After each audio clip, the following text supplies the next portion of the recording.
আমাদের ফান্ড ছিল 500 টাকা, 500 রুপিস, মানে একটা ছোট্ট টেবিল আর চেয়ার। যে বিজনেসের টাকা পকেটে করে বাড়িতে নিয়ে যাওয়া, এটা কোনোভাবে যে করবে সে কিন্তু কখনো বিজনেস করতে পারবে না। ওয়ার্ল্ডে প্রথম ফ্যাশন ইউনিভার্সিটি যেটা নর্থ বেঙ্গলে হলো। মিডিয়াই লাভজনক ব্যবসা নয়, আমাদের দেশেই কোনো ভালো স্পোর্টস ইউনিভার্সিটি ডেভেলপ করেনি।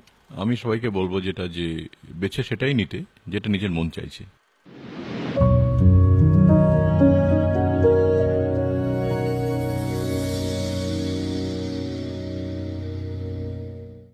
নমস্কার, ক্যালকাটা ডায়ালগসের আরও একটি পর্বে আপনাদের সকলকে স্বাগত জানাই। আমি অর্ক। আজকে আমাদের এই এপিসোডের অতিথি সত্যম রায়চৌধুরী।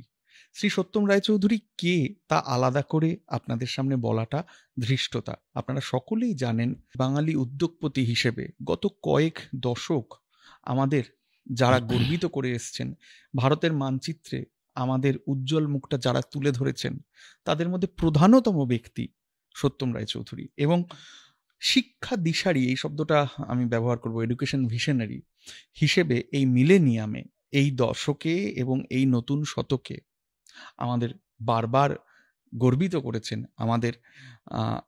আমাদের উজ্জ্বল মুখটা পৃথিবীর সামনে তুলে ধরেছেন যিনি, সেই উদ্যোগপতি সত্যম রায়চৌধুরী।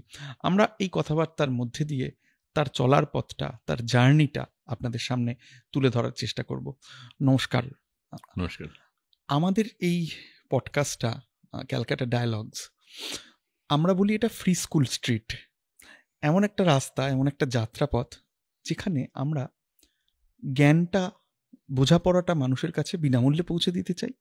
এখন কি বিষয়ে জানবে মানুষ? সেটা হলো যে বাংলার যারা নক্ষত্র, যারা বাঙালির মুখ সারা বিশ্বের কাছে উজ্জ্বল করেছেন, বাঙালির হবে না, বাঙালি পারে না, এই কথাগুলিকে দূরে ঠেলে দিয়ে যারা দেখিয়েছেন বাঙালি পারে, বাঙালির মেরুদণ্ড আছে এবং শূন্য থেকে শুরু করেও বাঙালি বিশ্বের দরবারে পৌঁছে যেতে পারে, আমরা তাদের কথা, তাদের লার্নিং, তাদের বোঝাপড়াটা নতুন প্রজন্মের কাছে পৌঁছে দিতে চাই, যাতে তারা উৎসাহিত হয়, তারা স্টেপ বাই স্টেপ শিখতে পারে এই আপনাদের মতো মানুষের যাত্রা থেকে। আপনার সঙ্গে কথাবার্তা বলার শুরুতে আমি বলি যে আপনার দুটো বিষয় আমাকে খুবই ফ্যাসিনেটেড করেছে। বিষয় এক, আপনি সেই উদ্যোগপতি, অনেক উদ্যোগপতি আছেন যাদের একটা পারিবারিক ব্যবসার একটা ঐতিহ্য থাকে। আমরা ছাপোষা মধ্যবিত্ত বলতে যা বুঝি, আমরা শূন্য থেকে শুরু বলতে যা বুঝি, আপনি কিন্তু সেভাবে শুরু করেছেন, করে নিজের একটা যাত্রাপথ, নিজস্ব একটা যাত্রাপথ তৈরি করেছেন। এটা এক। দুই, you are much ahead of time. Computer আমাদের এখানে ঢুকতে দেওয়া হবে কি হবে না সেটা নিয়ে যখন বাঙালি ভাবছে, আপনি তখন কম্পিউটার নিয়ে যাত্রা শুরু করে দিলেন এবং বাঙালিকে সেই পথে হাঁটতে এগিয়ে দিলেন।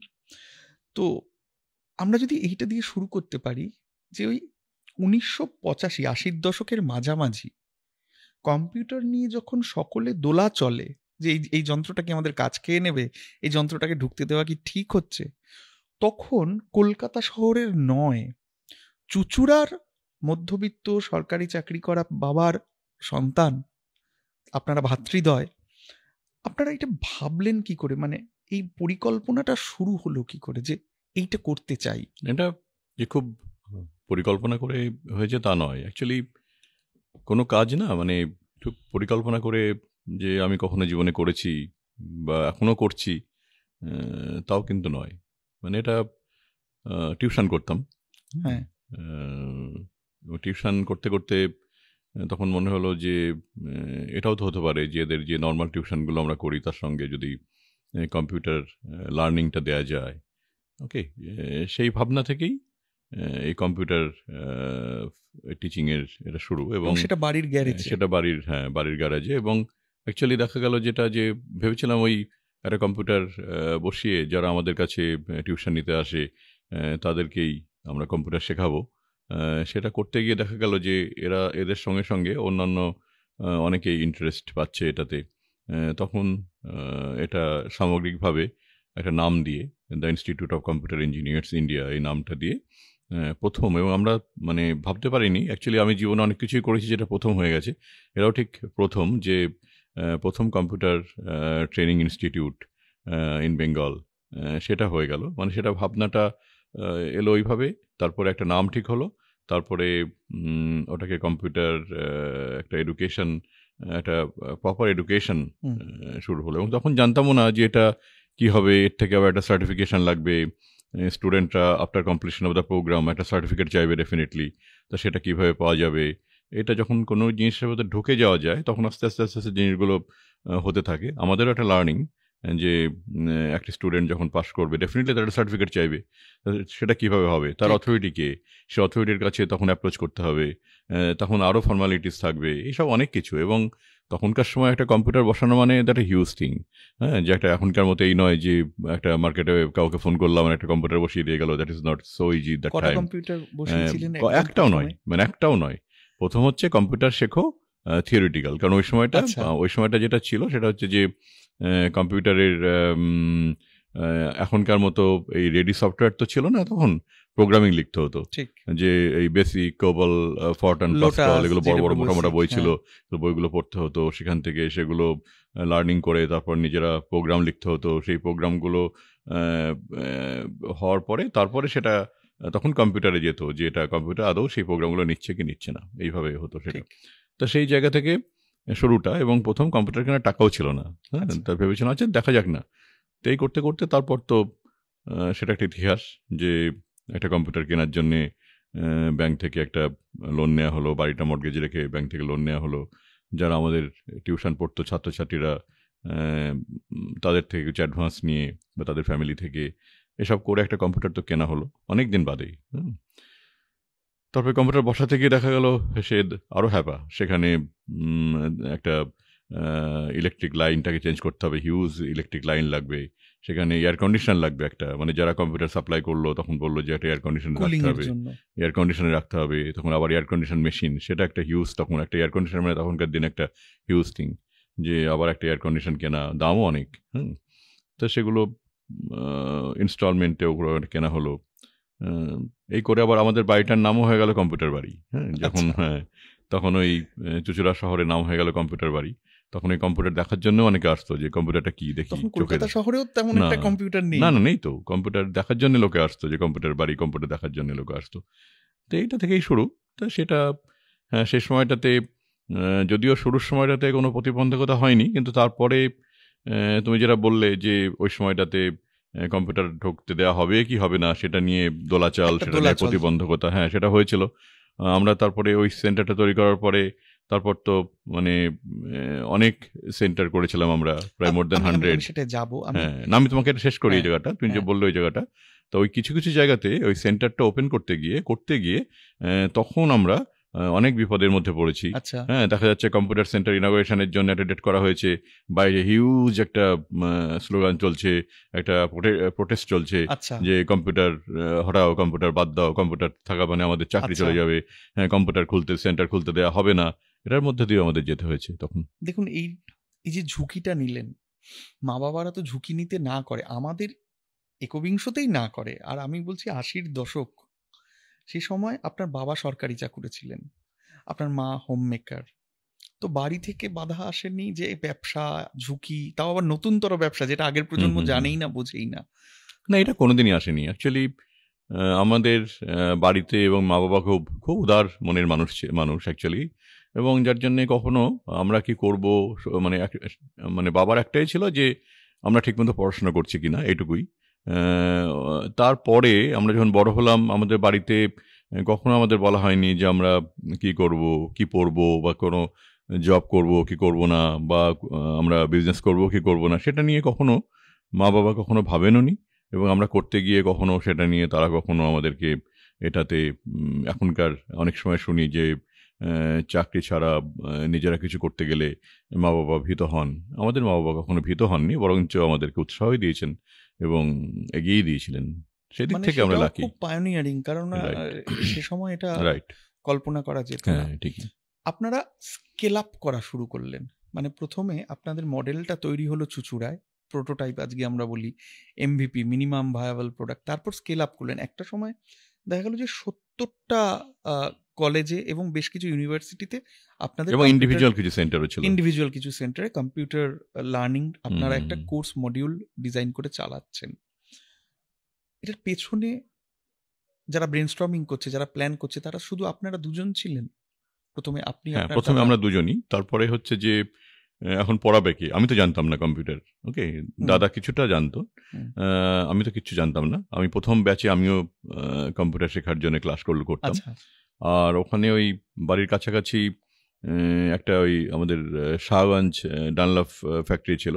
ওখানে কিছু কয়েকজন কম্পিউটার জানতেন।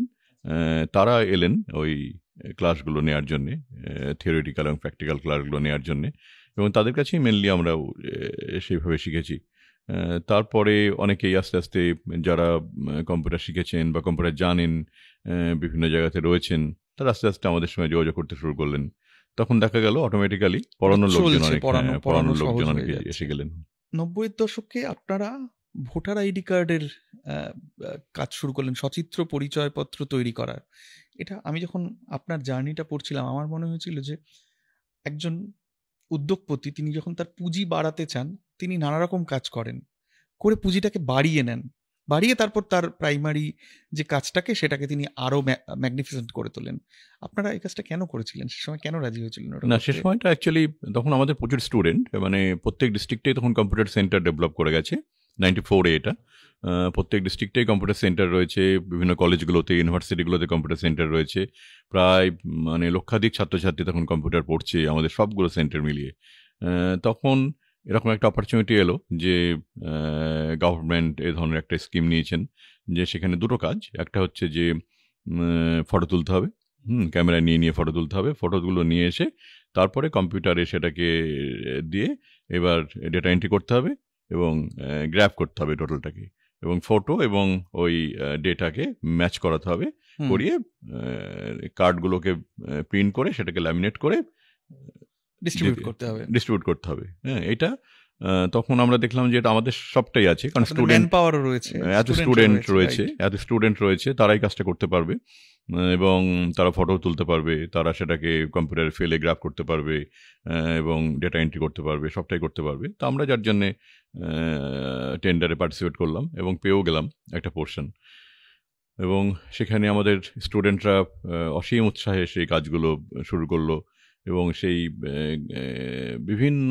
মানে গ্রামে গিয়ে বিভিন্ন জায়গাতে গিয়ে তারা ক্যাম্প করে ওখানকার মানে যারা আছেন ভোটার লিস্ট অনুযায়ী তাদের ফটো তোলা এবং সেই ফটোগুলোকে প্রিজার্ভ করা, সেগুলোকে তারপরে এনে এই কার্ডগুলোকে করা। এবং আমার মনে হয় ওয়েস্ট বেঙ্গলে আমরা এই প্রথম যে ভোটার আইডি কার্ডটা, এবং তখন ছিলেন ইলেকশন কমিশনার মিস্টার মাগান, তখন আমরাই প্রথম যে কার্ডটা হলো আমাদের ওখান থেকে, হুগলি থেকে, যারা প্রোডাকশন সেন্টার করলাম, ওই কার্ডটা প্রথম হুগলি থেকেই হয়েছিল, এবং একটা হলোগ্রাম থাকতো ওটা, মানে যে কার্ডটা অথেন্টিসিটির জন্য গভর্নমেন্ট একটা হলোগ্রাম দিতেন, যে এটা যাতে ডুপ্লিকেসি না হয়, সেই হলোগ্রামটা লাগানো। হ্যাঁ, এটা ছাপ। তো আমরা প্রথম ওই মাগান সাহেব প্রথম তখন ওই কার্ডটা, যেটা ফার্স্ট হলো কার্ডটা, মানে আমাদেরই তৈরি কার্ড, তিনি তখন ওই মানে ওটাকে ওই রিলিজ করা যেটাকে বলে, যে এই তো প্রথম ভোটার আইডি কার্ড আমাদের বেঙ্গলে এলো, দ্যাট ওয়াজ আমরা মানে আমাদের ইনস্টিটিউট অফ কম্পিউটার ইঞ্জিনিয়ার্স এটাকে করেছি। তিনি বললেন ভালো লাগলো তখন যে এই ধরনের একটা কাজের সঙ্গে আমরা যুক্ত হতে বললাম। বললাম না, অনেক কিছু ফার্স্ট, অনেক কিছুই আমরা ফার্স্ট করেছি, যেটা হচ্ছে computer training centre first, election ID card যেটা আমরা করেছি আমরা ফার্স্ট। হ্যাঁ, এরকম ভাবে তাহলে এরপরে করতে পেরেছি। মানে বিষয়টা হলো যে একটা তৈরি হওয়া মার্কেটে, বাজারে আমি একজন ব্যবসায়ী হিসেবে প্রবেশ করছি, আরেকটা হচ্ছে আমি মার্কেটটাই তৈরি করছি, বাজারটাই আমার হাতে গড়ে উঠছে। আপনাদের ক্ষেত্রে কিন্তু আপনারা যখন প্রথম সরকার রাজি হলো, প্রথম ইঞ্জিনিয়ারিং কলেজ গড়ে তুললেন, নেতাজি সুভাষ ইঞ্জিনিয়ারিং এবং আসানসোলের ইঞ্জিনিয়ারিং কলেজ, সেটাও তো পায়োনিয়ারিং, সেটাও তো একদম প্রথম। হ্যাঁ, প্রথম না, কলেজটা প্রথম নয়, কলেজটা দ্বিতীয়, ইঞ্জিনিয়ারিং কলেজটা দ্বিতীয়। আচ্ছা, কারণ তার আগে একটা ইঞ্জিনিয়ারিং কলেজ অলরেডি এসে গেছে। তারপর আমরা সেকেন্ড ইঞ্জিনিয়ারিং কলেজ মানে করলাম হচ্ছে নেতাজি সুভাষ ইঞ্জিনিয়ারিং কলেজ, যেটা গড়িয়াতে। আর ওই বছরেই আমরা আরেকটা কলেজ করলাম Asansol engineering college. Right right. এবং এইভাবে দেখি যে তার মানে যখন আমাদের এখানেও সল্টলেকের মতো একটা জায়গা, একটা আইটি হাব ডেভেলপড হচ্ছে, এই ইঞ্জিনিয়ারিং কলেজগুলোর জন্যই আমাদের এই আইটি হাবে কিন্তু একদম সরাসরি আপনাদের ছেলেরা চাকরি পেল, ফলে বাঙালি একটা একটা কাজ পেল, তাদের মধ্যে একটা উৎসাহ তৈরি হলো, পরিবারগুলির আয়ের জায়গাটা বাড়লো।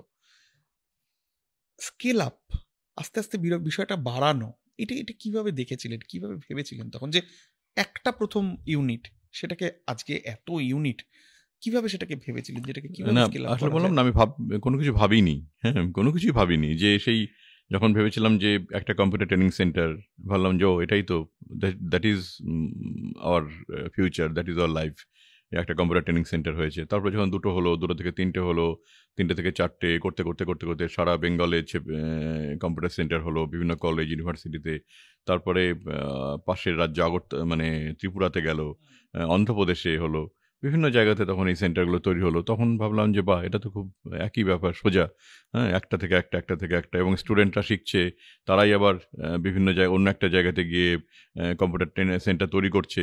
আবার তারা সেটাকে ম্যানেজ করছে, ডেভেলপ করছে। আবার এখানকার স্টুডেন্টরাই তারা আবার অন্যদের পড়াচ্ছে।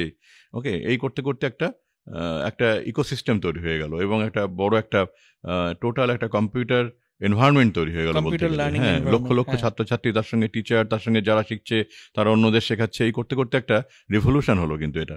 কমপ্লিটলি বেঙ্গলে একটা কম্পিউটার রিভলিউশন কিন্তু তৈরি হয়ে গেল সেখান থেকে। ঠিক, ঠিক, হ্যাঁ? ঠিক, ঠিক। একটা আইটি এবং তারপরে ইন্ডাস্ট্রি তারপরে আমরা তৈরি অনেকে করতে এবার দেখা পারলাম। যাচ্ছে যে অনেক ইন্ডাস্ট্রি, অনেক ব্যাংক, গভর্নমেন্ট সেক্টর, তারা এবার বলছেন যে তাদের ডিপার্টমেন্টটা কম্পিউটারাইজড করে দেওয়ার জন্য। তখন আবার আমাদের স্টুডেন্টরা সেটা করছে। এই করতে, করতে একটা টোটাল একটা একটা ইকোসিস্টেম তৈরি হয়ে গেল। বাস্তুতন্ত্র, একটা আবার বাস্তুতন্ত্র ঠিক তৈরি হলো। যখন ইঞ্জিনিয়ারিং কলেজটা এলো, তখন আমরা ওই 1ম ইঞ্জিনিয়ারিং কলেজ, তারপরে 2nd, এটা হওয়ার পরে ভাবলাম যে এই তো আমরা এবার আটকাতে পারছি। যে এই যে হাজার, হাজার ছেলেমেয়ে আমাদের রাজ্য থেকে বিভিন্ন বাইরে চলে যাচ্ছে, ট্রেন ভর্তি করে যাচ্ছে।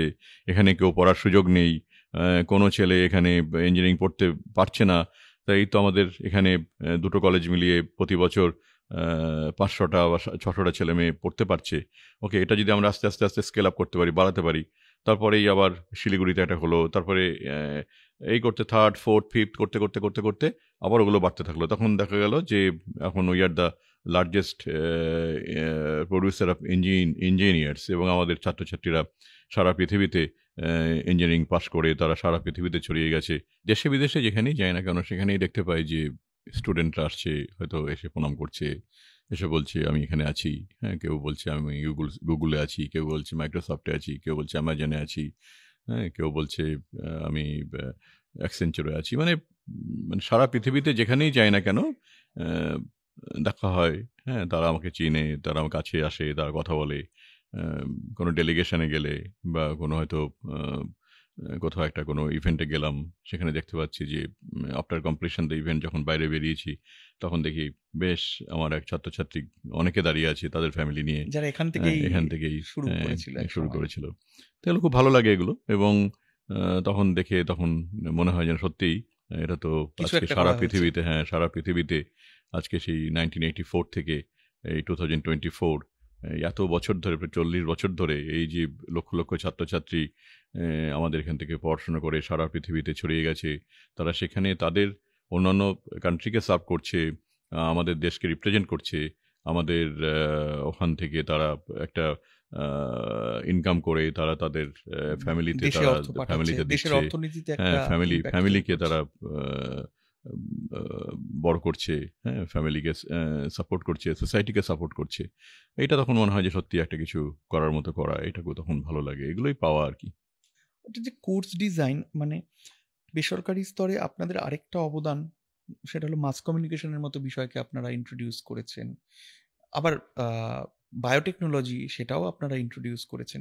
তো এই কোর্স ডিজাইনটার পেছনে আপনার ভাবনা, আপনাকে কারা সাহায্য করেছে, এটা যদি একটু বলেন। এটাও স্পন্টেনিয়াস অ্যাকচুয়ালি। যখন কোনো এই কম্পিউটার প্রোগ্রামগুলো এলো, মানে আমাদের ইঞ্জিনিয়ারিং প্রোগ্রামগুলো এলো, তখন ওই আমরা প্রথমেই যেগুলো থাকে normally civil, mechanical, electrical, computer science, computer engineering, এগুলো দিয়েই শুরু হয়।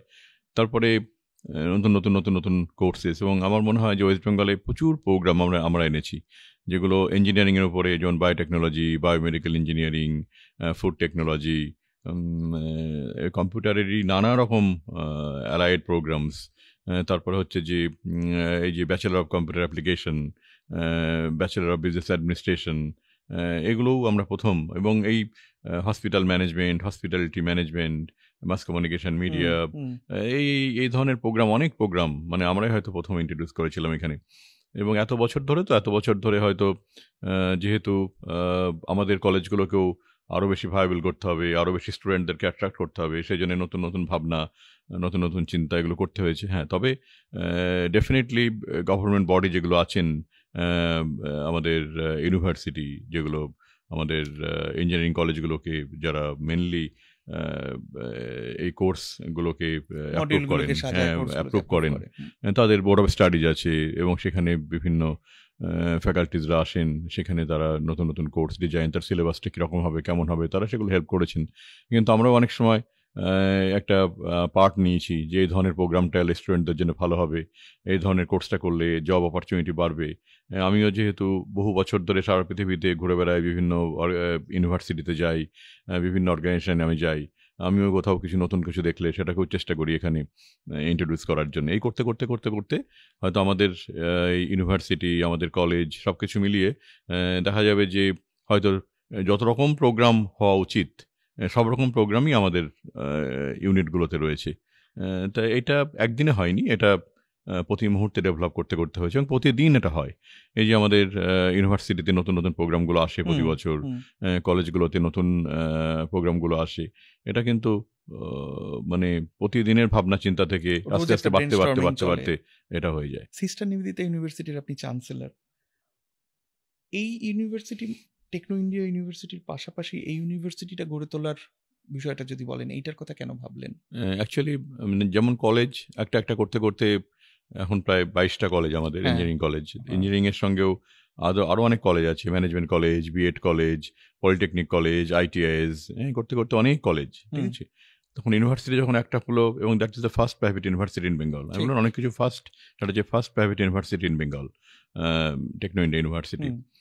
এটার পরে যখন 2017-এ এন্ডের দিকে যখন এই সিস্টার নিবেদিতা ইউনিভার্সিটি হলো, তখন এটা কিন্তু ওটাও কোনো ভাবনা চিন্তার মধ্যে ছিল না। তখন একটা ওই সিস্টার নিবেদিতার ওয়েম্বলিতে যে বাড়িটা আছে ইংল্যান্ডে, সেই বাড়িটার একটা প্রোগ্রাম ছিল, মানে ওই সিস্টার নিবেদিতার 150th একটা সেরিমনি ছিল। তো সেই জায়গাটা আমরা গিয়েছিলাম এবং আমাদের মুখ্যমন্ত্রীও সেখানে ছিলেন। তা ওইটা কথা বলতে বলতে তখন এটা ঠিক হলো যে আমাদের বেঙ্গলে একটা সিস্টার নিবেদিতা নামে একটা ইউনিভার্সিটি হবে। হ্যাঁ, এবং আমাদের মাননীয় মুখ্যমন্ত্রী ওখানেই অ্যানাউন্স করলেন যে বেঙ্গলে একটা সিস্টার নিবেদিতা নামে একটা ইউনিভার্সিটি হবে, এবং আমার কথা বললেন যে টেকনো ইন্ডিয়া সত্যম রাজ্য এখানে রয়েছেন এবং উনি এটা করবেন বলেছেন, ঠিক আছে। তো কথা হয়ে গেল, সুতরাং ফিরে এসেই আবার লেগে পড়া গেল এই সেকেন্ড ইউনিভার্সিটি করার জন্যে, এবং ওটা খুব তাড়াতাড়ি হলো এবং 2018-র জুলাইতেই এই সিস্টার নিবেদিতা ইউনিভার্সিটি প্রায় 250 জন স্টুডেন্ট নিয়ে শুরু হয়ে গেল। তারপরে এরপর আরও কতগুলো ইউনিভার্সিটি আমাদের গ্রুপে এসছে। এর মধ্যে ত্রিপুরাতে একটা ইউনিভার্সিটি হয়েছে, টেকনো ইন্ডিয়া ইউনিভার্সিটি ত্রিপুরাতে হয়েছে। এই কিছুদিন আগে আর একটা ইউনিভার্সিটি বিল পাস হলো নর্থ বেঙ্গলে, আমাদের স্কিল না, এটা হচ্ছে skill knowledge and fashion university, skill knowledge and fashion university হলো। তারপরে একটা স্পোর্টস ইউনিভার্সিটি আসছে চুচুড়াতে, সেটার কাজ চলছে পুরোদমে। বলুন, স্পোর্টস ইউনিভার্সিটি বিষয়টা কেমন? এটা আমাদের এখানে আমরা খুব পরিচিত নই। আমরা স্পোর্টসের মধ্যে থাকি, কারণ হচ্ছে যে এত স্টুডেন্ট স্কুল কলেজে, তারা সবসময় স্পোর্টসের মধ্যে থাকে। বিশেষ করে স্কুলগুলোতে তো বাচ্চারা প্রথম থেকে পড়াশোনার সাথে সাথে তাদের স্পোর্টস থাকে। তা ওইটা ভাবনা থেকেই আমার মাথায় এলো যে আমাদের এখানে কোনো স্পোর্টস ইউনিভার্সিটি নেই, এবং আমাদের দেশেই কোনো ভালো স্পোর্টস ইউনিভার্সিটি নেই। রাজ্যে তো নেই, আমাদের দেশেই কোনো ভালো স্পোর্টস ইউনিভার্সিটি ডেভেলপ করেনি। এবং আমি অ্যাকচুয়ালি একবার এতে গিয়েছিলাম, লিডসে গিয়েছিলাম, ওই লিডস ইউনিভার্সিটি অফ স্পোর্টস। হ্যাঁ, এটা তখন আমার ওটা দেখে মনে হয়েছিল যেন আমাদের যদি রাজ্যে এরকম একটা ইউনিভার্সিটি তৈরি করা যায়। তখন ওই ভাবনা থেকেই। কত সালে গিয়েছিলেন? সেটা আমি এই 2021 হবে, 20 ওই কোভিডের জাস্ট পরেই, 21-এর এন্ডের দিকে, কোভিডের পরেই জাস্ট তখনই গিয়েছিলাম। তখন দেখলাম ওরা দারুণভাবে স্পোর্টস ইউনিভার্সিটি করছে এবং এখান থেকে প্রচুর স্টুডেন্ট ইন্টারন্যাশনাল বিভিন্ন ইভেন্টে পার্টিসিপেট করেছে। ওরা বললো যেটা যে আমাদের ইউনিভার্সিটি থেকে অ্যাভারেজে প্রতি বছর এই অলিম্পিকেই প্রায় 15টা মেডেল আসে এবং আদার ইন্টারন্যাশনাল ইভেন্টে তো আসেই। তখন আমার মনে হলো বা তাহলে আমরা কেন করতে পারি না, আমরা করতে পারবো না। তখন আমি এসে মাননীয় মুখ্যমন্ত্রীকে আমি জানালাম যে ধরনের ইউনিভার্সিটি করা যায়, এবং উনি দেখলাম সঙ্গে সঙ্গে ওই 2022-এর জানুয়ারিতে, 23শে জানুয়ারি রেড রোডে নেতাজির যেদিন বার্থডে সেদিন উনি অ্যানাউন্স করলেন ওখান থেকে যে আরেকটা আমাদের রাজ্যে ইউনিভার্সিটি হবে, স্পোর্টস ইউনিভার্সিটি, এবং যেটার নাম হবে নেতাজি সুভাষ স্পোর্টস ইউনিভার্সিটি। এবং তারপর থেকেই ওটা কাজ শুরু হয়ে গেল, এবং এটা ডিসেম্বরের মধ্যে ফার্স্ট ফেজের কাজ শেষ হয়ে যাবে।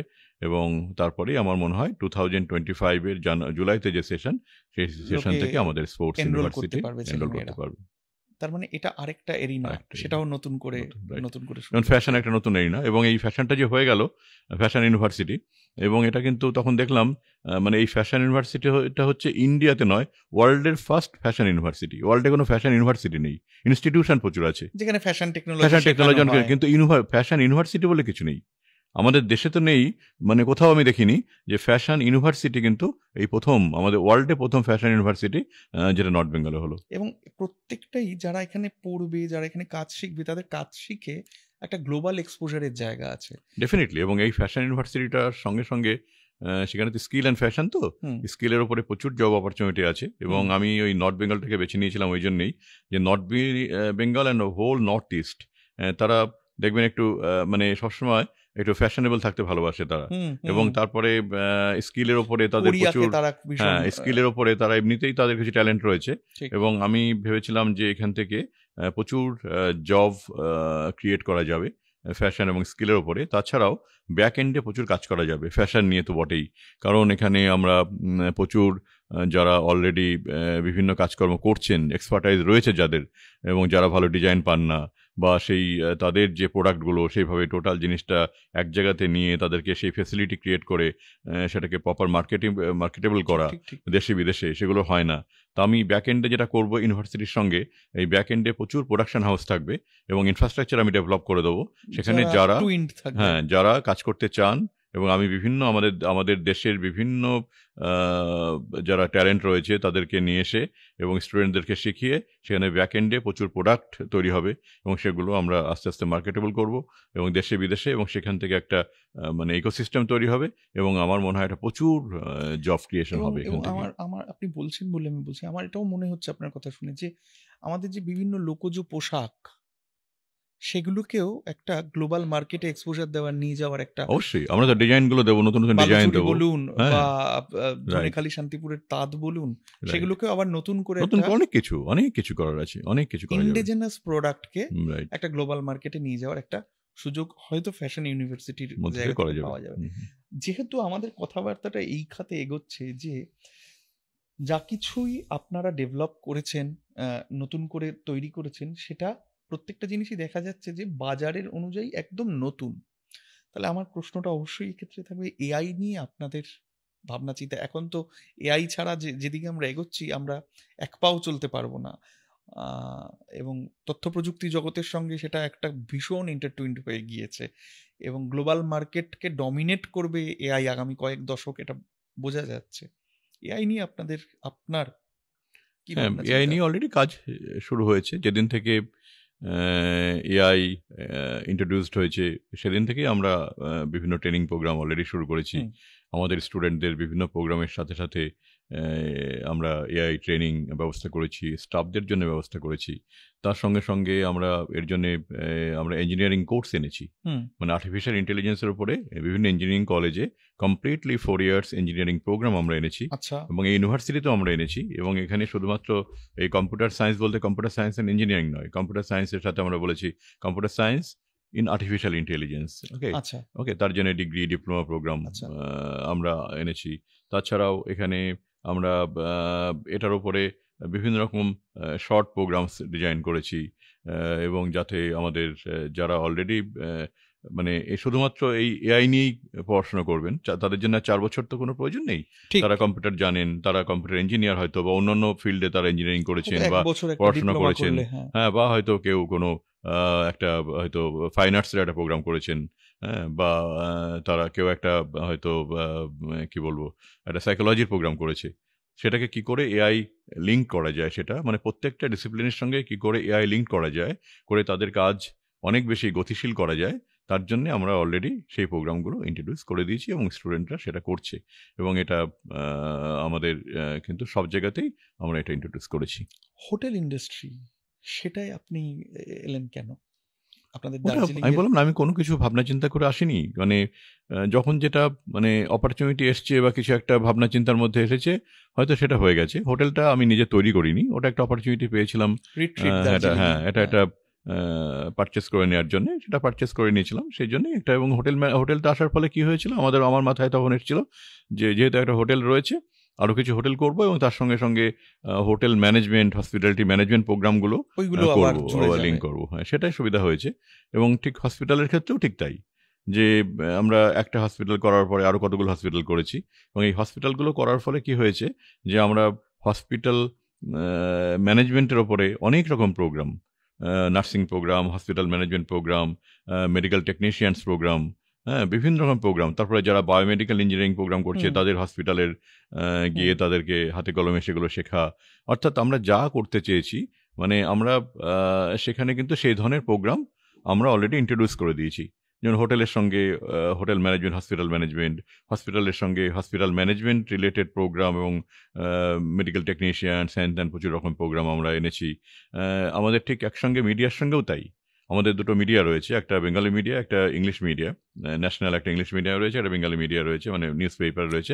হ্যাঁ, আমরা ওই একই, যে আমাদের যেহেতু মিডিয়া সায়েন্সের প্রোগ্রাম রয়েছে, আমরা mass communication media, not job opportunity, mass communication media science রয়েছে। আমাদের স্টুডেন্টরা মানে দেখতে পাচ্ছে যে, বা শিখতে পারছে যে একটা রেগুলার নিউজ পেপার তৈরি হচ্ছে, সেখানে স্টুডেন্টরা সেটা হাতে কলমে সেটা বুঝতে পারছে যে একটা নিউজ পেপার কীভাবে তৈরি হয়, কীভাবে সেখানে তাদের এগুলোকে ওই কী বলবো, ওখানে তারা দেখছে, শিখছে, কাজ করছে।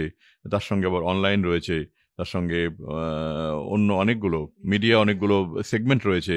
আমাদের বাচ্চারা পড়াশোনার সঙ্গে সঙ্গে নিজেরাই একটা মিডিয়া হাউসের সঙ্গে তারা লিঙ্কড হচ্ছে, তারা সেখানে হাতে কলমে কাজটা দেখতে পাচ্ছে। এটাই আমি একটা প্রশ্ন করি, এই মুহূর্তে কোভিড পরবর্তী পরিস্থিতিতে প্রিন্ট মিডিয়া কি লাভজনক ব্যবসা? সারা পৃথিবীতে একটা গুঞ্জন। না, প্রিন্ট মিডিয়াই লাভজনক ব্যবসা নয়, আমার মনে হয় না মিডিয়াই লাভজনক ব্যবসা নয়। ওকে, মিডিয়াই লাভজনক ব্যবসা নয়। তাহলে ডিজিটাল মিডিয়ারই বা ভবিষ্যৎ কি? আমি না, মানে এটা করতে গিয়ে আমি দেখেছি যে এটা না একটা প্যাশন, এটা একটা হ্যাবিট। হ্যাঁ, মিডিয়াটা না। এবং যারা জার্নালিস্ট, আমি তাদের দেখেছি যে তারা একজন জার্নালিস্ট, তিনি যে টাকা স্যালারি পান, সে আমাদের দেশে অন্তত সেই টাকা দিয়ে তারা অন্য প্রফেশনে গেলে তারা কিন্তু তাদের যে ট্যালেন্ট আছে এবং তারা যে মানে 24/7 তারা কাজকর্ম করেন এবং তারা সারা দিন ধরে এটা ভাবছেন এবং কত রকমভাবে তাদেরকে, যারা ফিল্ডে থাকেন, হ্যাঁ, কত রকম তাদের ইনসিডেন্ট মধ্যে যেতে হয়, কত রকম রিস্কের মধ্যে তাদেরকে যেতে হয়, এবং তারপরে তারা যে স্যালারিটা পান, মানে অন্য প্রফেশনে কিন্তু স্যালারিটা অনেক বেশি। কিন্তু একজন জার্নালিস্টকে যদি বলা হয় যে আপনি এই জার্নালিজমটা না করে আপনাকে আমি অন্য একটা জব দিচ্ছি, আপনি করুন, কখনো করবেন না। ইভেন অনেকে আছেন যে কোনো একটা হাউসে উনি কাজ করছেন, আমার হাউসে এরকম আছেন যে তিনি মানে অন্য হাউসে অনেক বেশি টাকা অফার পেলেও তিনি যাবেন না। মানে অর্থাৎ তাদের যে প্যাশনটা সেই হাউজের ওপরে, সেই কাজের ওপরে, এবং তিনি যে কাজটা করছেন সেটার উপরে তারা এত ডেডিকেটেড যে তারা অন্য কিছু তারা ভাবতেই চান না, ভাবতেই পারেন না। সুতরাং এই মিডিয়াটা না, মানে এটা প্যাশন, এটা একটা ভালোবাসা, এটা একটা মানে কি বলবো, মানে প্রফিট হলো কি হলো না সেটা বড় ফ্যাক্টর নয়, কিন্তু এটা মনে হয় যেন যে কোথাও একটা আছি, আমরা সমাজের সাথে আছি, হ্যাঁ, নতুন করে ভাবানো, সমাজের সঙ্গে আছি, হ্যাঁ, তাই তো। হ্যাঁ, আমরা একটা কিছু প্রতিদিন দিতে পারছি মানুষের কাছে, ওকে, ভাবাতে পারছি মানুষকে, নতুন কিছু একটা আমরা দিচ্ছি, সমাজকে দিচ্ছি। তো এটা কিন্তু একটা অন্যরকম ব্যাপার। সেখানে কতটা প্রফিট হলো না হলো সেটা কিন্তু ম্যাটার করে না এখানে। আপনারা যুক্ত হওয়ার আগের আজকাল আর আপনারা যুক্ত হওয়ার পরের আজকাল ফারাক কোথায়, কি মনে হয়? অনেকটা ফারাক হয়েছে, সেটা কোয়ালিটিতে অনেকটা ফারাক হয়েছে। কারণ আমি যে কাজটাই যখনই করেছি আমি খুব মন প্রাণ দিয়ে করেছি। আমি জীবনে কোনো কাজ করতে গিয়ে সেখানে ফাঁকি আমি কখনো শিখিনি, ফাঁকি দিতেও শিখিনি। আমি যদি মনে করি যে কাজটা সব থেকে ভালোভাবে করা যায়, প্রতিটা কাজই ভালোভাবে করা যায়, প্রতিটা জিনিসকেই ঠিকমতো রাখা যায়, সুন্দর করা যায়। আমি সৌন্দর্যের পূজারী। আমি যে জিনিসটা করি বা যে জিনিসটা বসি বা যেখানটা করি সেখানটা আমি শুধুমাত্র মানে ব্যবসার কথা ভেবে করি না, সেটা ভালো করার জন্যে যা করার এবং যতটুকু করার আমি সেটা চেষ্টা করি। এবং সেটা যার জন্যে হয়তো আমার কোনো স্কুল, কলেজ, ইউনিভার্সিটি বা আপনি যেখানেই যাবেন দেখবেন তার মধ্যে মিনিমাম একটা নান্দনিকতা আছে। এবং সেটা মানে যেহেতু আমি এটা ভালোবাসি, যার জন্য আমার সঙ্গে যারা থাকেন তারা সেটাকে অ্যাকসেপ্ট করেন এবং তাদেরকে দিয়েই তো আমাকে করাতে হয়, ঠিক আমি ঠিক নিজে আর ঠিক কতটুকু করব। এবং তাদের মধ্যে তারা সেই জিনিসটা কিন্তু লালন করেন এবং সেই জিনিসটা তারা ওখানে ইমপ্লিমেন্ট করেন। এটা আমার যার জন্য কি মানে আজকাল আপনি যেটা বললেন যে আগের আজকাল এখনকার আজকাল, সেটা আপনারাই দেখবেন যে লুক অ্যান্ড ফিল অনেক মানে বেটার হয়েছে, লুক অ্যান্ড ফিলটা বেটার হয়েছে। এবং সেখানে বাকি ব্যাপারগুলো ডিজিটাল অনেক জায়গাটা অনেক স্টেবল, শক্তিশালী হ্যাঁ হয়েছে সেটা। অনেক স্টেবিলিটি এসছে সেগুলোতে, সেটাই আর কি। আপনারা অন্যান্য কিছু কাগজ অ্যাকুইজিশনের দিকেও গেছেন, একটা যেমন হ্যাঁ আমরা যেমন ডাক millennium post, Bangla, millennium post, হ্যাঁ হ্যাঁ এগুলি আপনারা অ্যাকুইজিশন রাইট করেছেন। অ্যাকুইজিশন করেছি, রাইট তা প্রত্যেকটা কাগজের চরিত্র আলাদা। রাইট। আপনারা কি এই সংবাদ মাধ্যমটাকে আরো আগামী দিনে আরো বড় করার ব্যাপারে ভাবছেন? এ তো আমি বললাম না যে সবটাই হচ্ছে ন্যাচারাল প্রসেস, হ্যাঁ কোনো জিনিসের মধ্যে ঢুকলে সেটা অটোমেটিক্যালি সেটা বাড়তে থাকে। ওকে, সুতরাং সেইভাবেই বাড়ছে এবং আস্তে আস্তে একটা অর্গানিক হ্যাঁ গ্রোথ অর্গানিক হবে আর গ্রোথ কি। হচ্ছে, সেটা হচ্ছে। এই যে নিরন্তর নতুন নতুন খোঁজা, নতুন নতুন জায়গায় মনোনিবেশ করা এবং সেটাকে স্ক্র্যাচ থেকে, শূন্য থেকে গড়ে তোলা, এর জন্য মনটাকেও তো একটা ধরে রাখতে হয় কোথাও, এবং সবসময় ভাবনার মতো একটা এনভায়রনমেন্টও নিজের চারপাশে থাকতে হয়। এটা পরিবারের একটা বড় ভূমিকা থাকে। অনেকে পারিবারিক নৈরাজ্যে হারিয়ে যায় অনেক উৎসাহ, উচ্চাকাঙ্ক্ষা। আপনার পরিবার, মা বাবা, বন্ধু, পার্টনার, স্ত্রী, যদি একটু বলেন পরিবারের ভূমিকা আপনার বেড়ে ওঠায়। হ্যাঁ এখানে আমি তো বলেছি মা বাবার দিক থেকে কখনো কোনো বাধা পাননি? বাধা পাইনি। আম, মানে পরিবারের অন্যদের থেকেও কখনো বাধা পাইনি। ইভেন যখন আমার বিয়ে করলাম, হ্যাঁ তখনও মানে ও কিন্তু আমাকে আলাদা করে কখনো মানে আলাদা কোনো টাইম ডিমান্ড করেনি, কখনোই নয় যে। এবং উৎসাহ সবসময় পেয়েছি আমি, এবং শুধু মানে উৎসাহ নয়, ওকে তো আমার তো মানে প্রেমের বিয়ে, সুতরাং সেখানে অনেক আগে থেকে ওর সঙ্গে আলাপ ছিল। এবং যেখানে যেখানে মনে আছে আমার যে অনেক সময় আমি সব সেন্টার ভিজিট করতে গেছি, আমার সঙ্গে যেত, দেখতো, হ্যাঁ তখন থেকেই মানে অনেক কম ছোট বয়স থেকেই বিভিন্ন সময় যেত বাইক বিভিন্ন জায়গাতে, চালাচ্ছেন তখন? হ্যাঁ বাইক বাইক চালিয়ে নিয়ে যেতেন? সেখানে নিয়ে। ইভেন এই যখন আমরা ইলেকশন ভোটার আইডি কার্ড করছি, হ্যাঁ সেখানে বিভিন্ন জায়গাতে আমার সঙ্গে গেছে, ভালো লাগতো, একটা যেত, গল্প দেখতো। পড়েছিলাম যে, হুম, একটা লেখায় পড়েছিলাম আপনার, যে আপনি বাড়ি পৌঁছে দেখছেন পেছনে উনি নেই। হ্যাঁ সেটাই একটা গল্প আছে, সেটা রাইট। তা এরকম আছে, এরকম ও কখনো মানে বাধার তো দেয়নি। ইভেন আমি ওই কাজের মধ্যে দিয়েই আনন্দ পেয়েছি, যখন যেখানে দেশে বিদেশে বিভিন্ন জায়গা কাজের মধ্যে গেছি, সঙ্গে গেছে, সেটা আমার ঘোরাও হয়েছে, সেটা কাজও হয়েছে। এইভাবেই পুরো জিনিসটাকে আমরা ম্যানেজ করেছি। সুনামি হুম, এড়ানোর গল্পটা একটু বলুন না, অনেকে এরকম জানে এরকম না। এরকম প্রচুর গল্প মানে আমার জীবনের এই ওঠাপড়া সেই 40 যে বছরে। শেষমেশ হ্যাঁ আপনারা ফুকেট চলে গেলেন। হ্যাঁ হ্যাঁ হ্যাঁ, 40 বছরে প্রচুর গল্প, মানে প্রচুর প্রচুর। সুনামির তো একটি গল্প, এরকম প্রচুর গল্প আমার জীবনে আছে।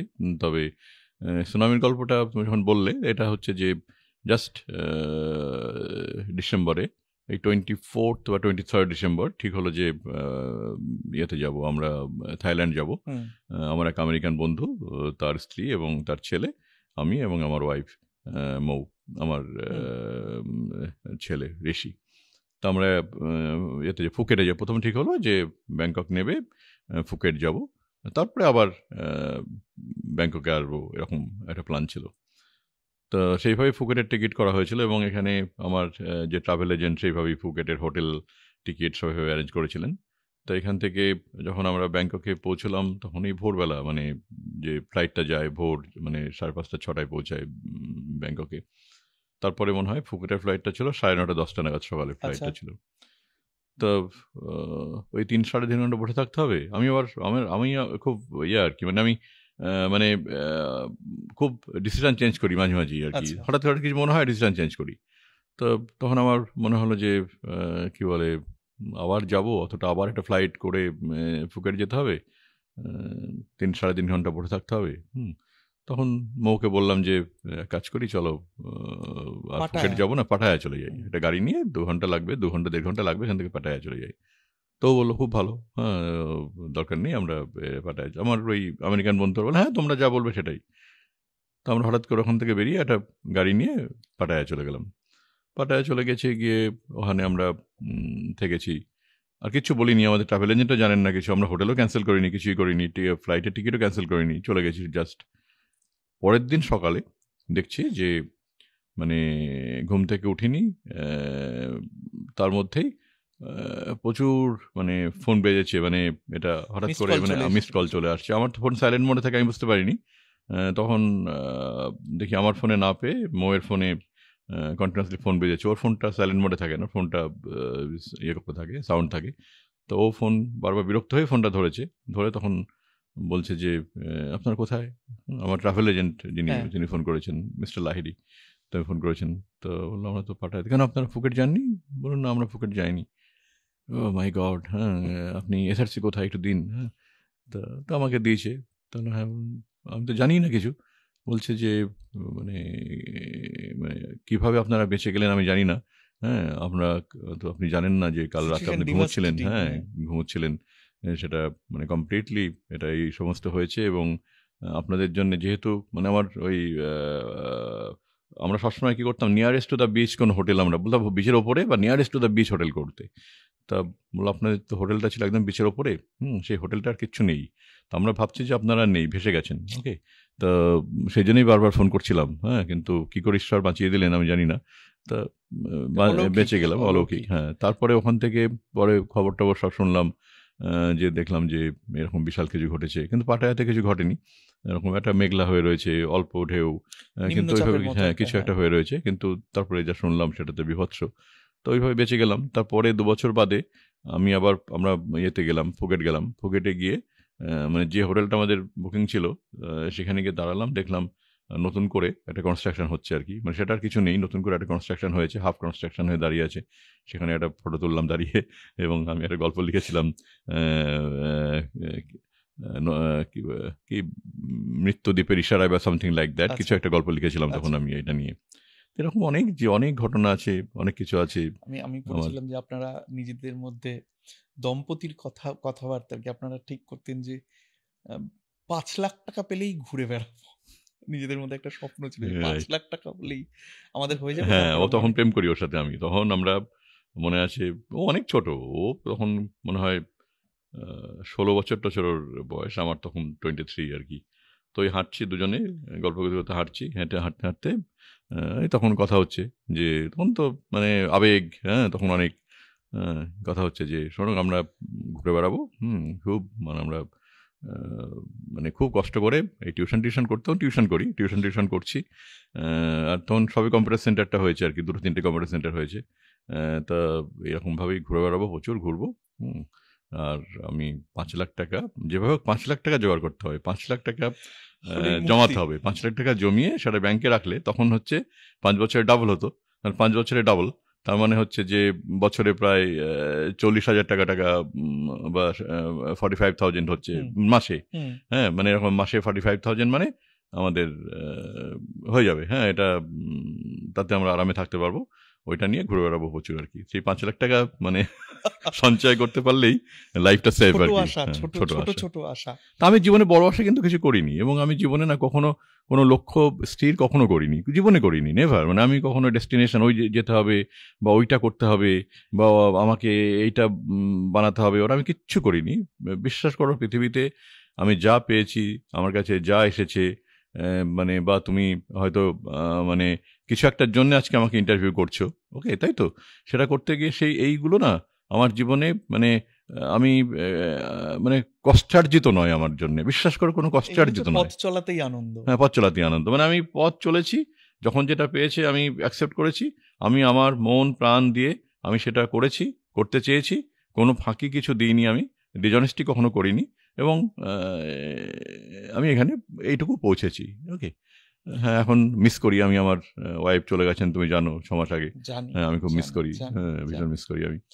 মানে সেটা থেকে আপনার লস হারিয়েছি প্রচুর। হ্যাঁ, জীবনে যেমন পেয়েছি প্রচুর হারিয়েছি। এটা একটা বড় হারানো এবং আমার। স্ত্রীর মাও বোধহয় গত হ্যাঁ, হয়েছেন, সে হ্যাঁ, খবরও হ্যাঁ, আমি হ্যাঁ। পেয়েছি। হুম, সেটা ১ মাস বাদেই চলে ওর যাওয়ার ১ মাস বাদেই চলে গেছেন। সেটা একটা লড়াইয়ের মধ্যে দিয়ে আপনাকে আজও চলতে হচ্ছে। আমরা একটু অন্য প্রসঙ্গে যাই, নাহলে আপনারও মনটা ভারী হয়ে হুম, যাবে, হুম, আমারও হুম। খুব খারাপ লাগবে।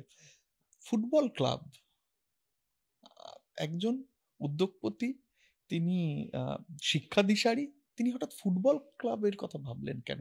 এখানে কি সন্তানের কোনো ইন্ধন আছে? সে কি বিদেশি ফুটবল না, খেলা? ফুটবল ক্লাবের সঙ্গে আমি যুক্ত হয়েছিলাম এরিয়ান ক্লাবের সাথে অনেক দিন আগে। ঠিক। হ্যাঁ, বহু বছর আগে। ঠিক। মানে আমি অনেক দিন এরিয়ান ক্লাবকে সাপোর্ট করেছিলাম। আচ্ছা। আমরা স্পন্সর করতাম এরিয়ান ক্লাবকে। তা সেখান থেকেই ফুটবল, এবং তাছাড়াও যেহেতু আমার পুরো পরিবার মোহনবাগানের সাপোর্টার, আমি মোহনবাগানের আজীবন সদস্য। আমার মানে পুরো পরিবারটাই, এবং আমার স্ত্রীর পরিবার, তারা সবাই মোহনবাগান সাপোর্টার ছিল। যার জন্য বাড়িতে ওই খেলা এগুলো হলেই আমরা সবাই মিলে একসাথে টিভির সামনে বসে খেলা দেখতাম।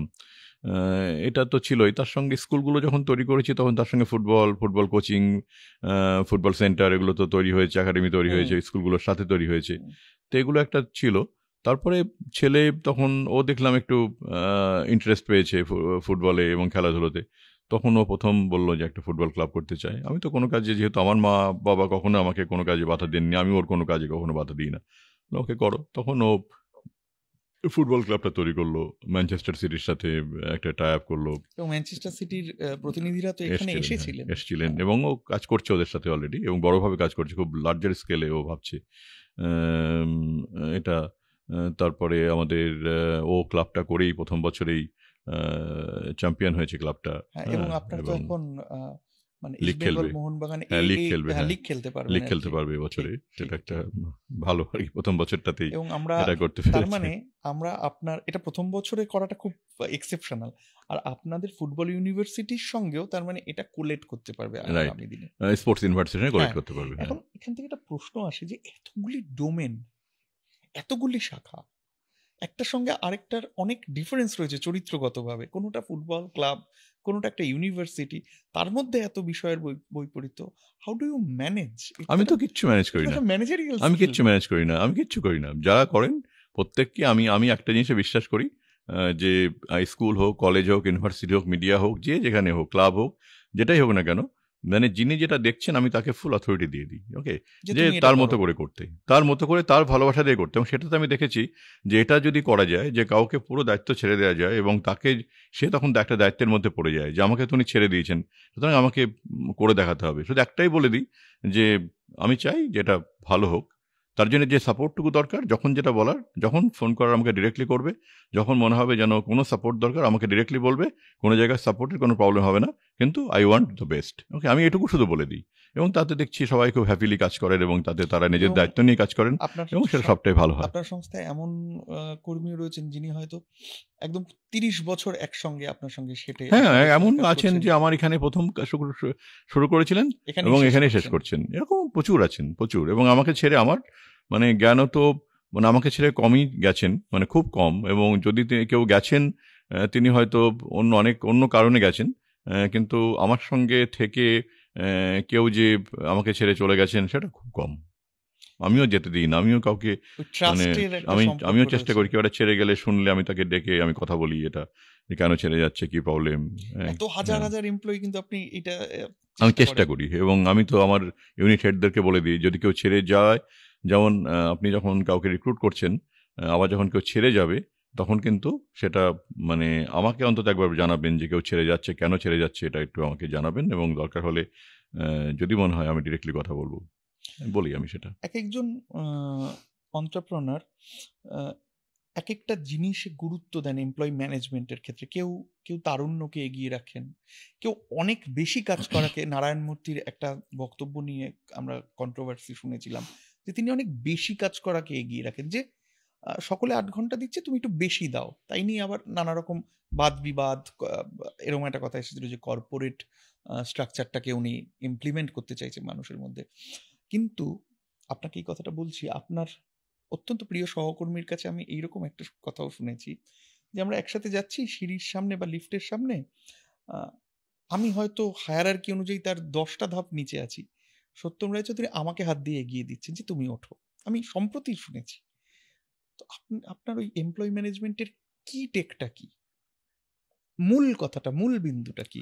মূল বিন্দু কিছু না, আমি মনে করি না, কাইন্ডনেস, আমি এটা কাইন্ডনেস নয়, আমি মনে করি যেটা যে কমফর্ট, মানে প্রত্যেকেরই মানে কমফর্ট লেভেলটা মানে ঠিক রাখা উচিত। এখানে আমি কখনো এটা মনে করি না যে 8 ঘন্টার জায়গায় 10 ঘন্টা কাজ করলে অনেক বেটার পারফরমেন্স হবে, একদম বা মানে আমি মনে করি যে প্রত্যেক জনের কমফর্ট থাকে, তার পার্সোনাল লাইফে কমফর্ট, তার অফিসে কমফর্ট, তার ফ্যামিলিতে কমফর্ট, এটুকু যদি তার দেয়া যায় এবং সে আনন্দের সঙ্গে যদি কাজ করতে পারে, তার প্রোডাক্টিভিটি অনেক বেশি হয় বলে আমি মনে করি। আর ওগুলো না আমি শিখেছি, আমি অ্যাকচুয়ালি এত দেশ বিদেশ ভ্রমণ করেছি, তো আমি খুব শিখেছি। যেমন আমি এই যে লিফটে ওঠাটা, আমি দেখেছি বিদেশিরা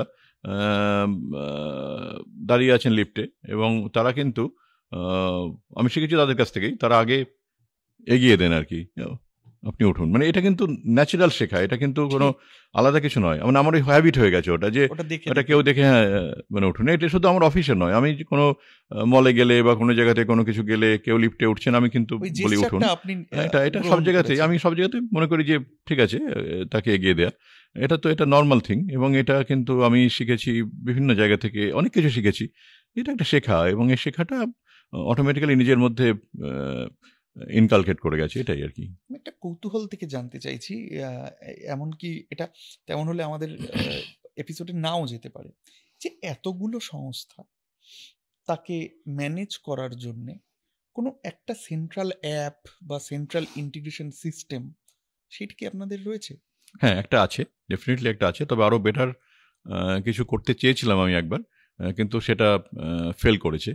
একটা ফেল করলো একবার, মানে খুব একটা বড় ইনভেস্টমেন্ট আমি করেছিলাম একটা, মানে সিস্টেমটাকে আরও বেশি কন্ট্রোল সিস্টেম করার জন্য, কিন্তু সেটা ফেল করেছে।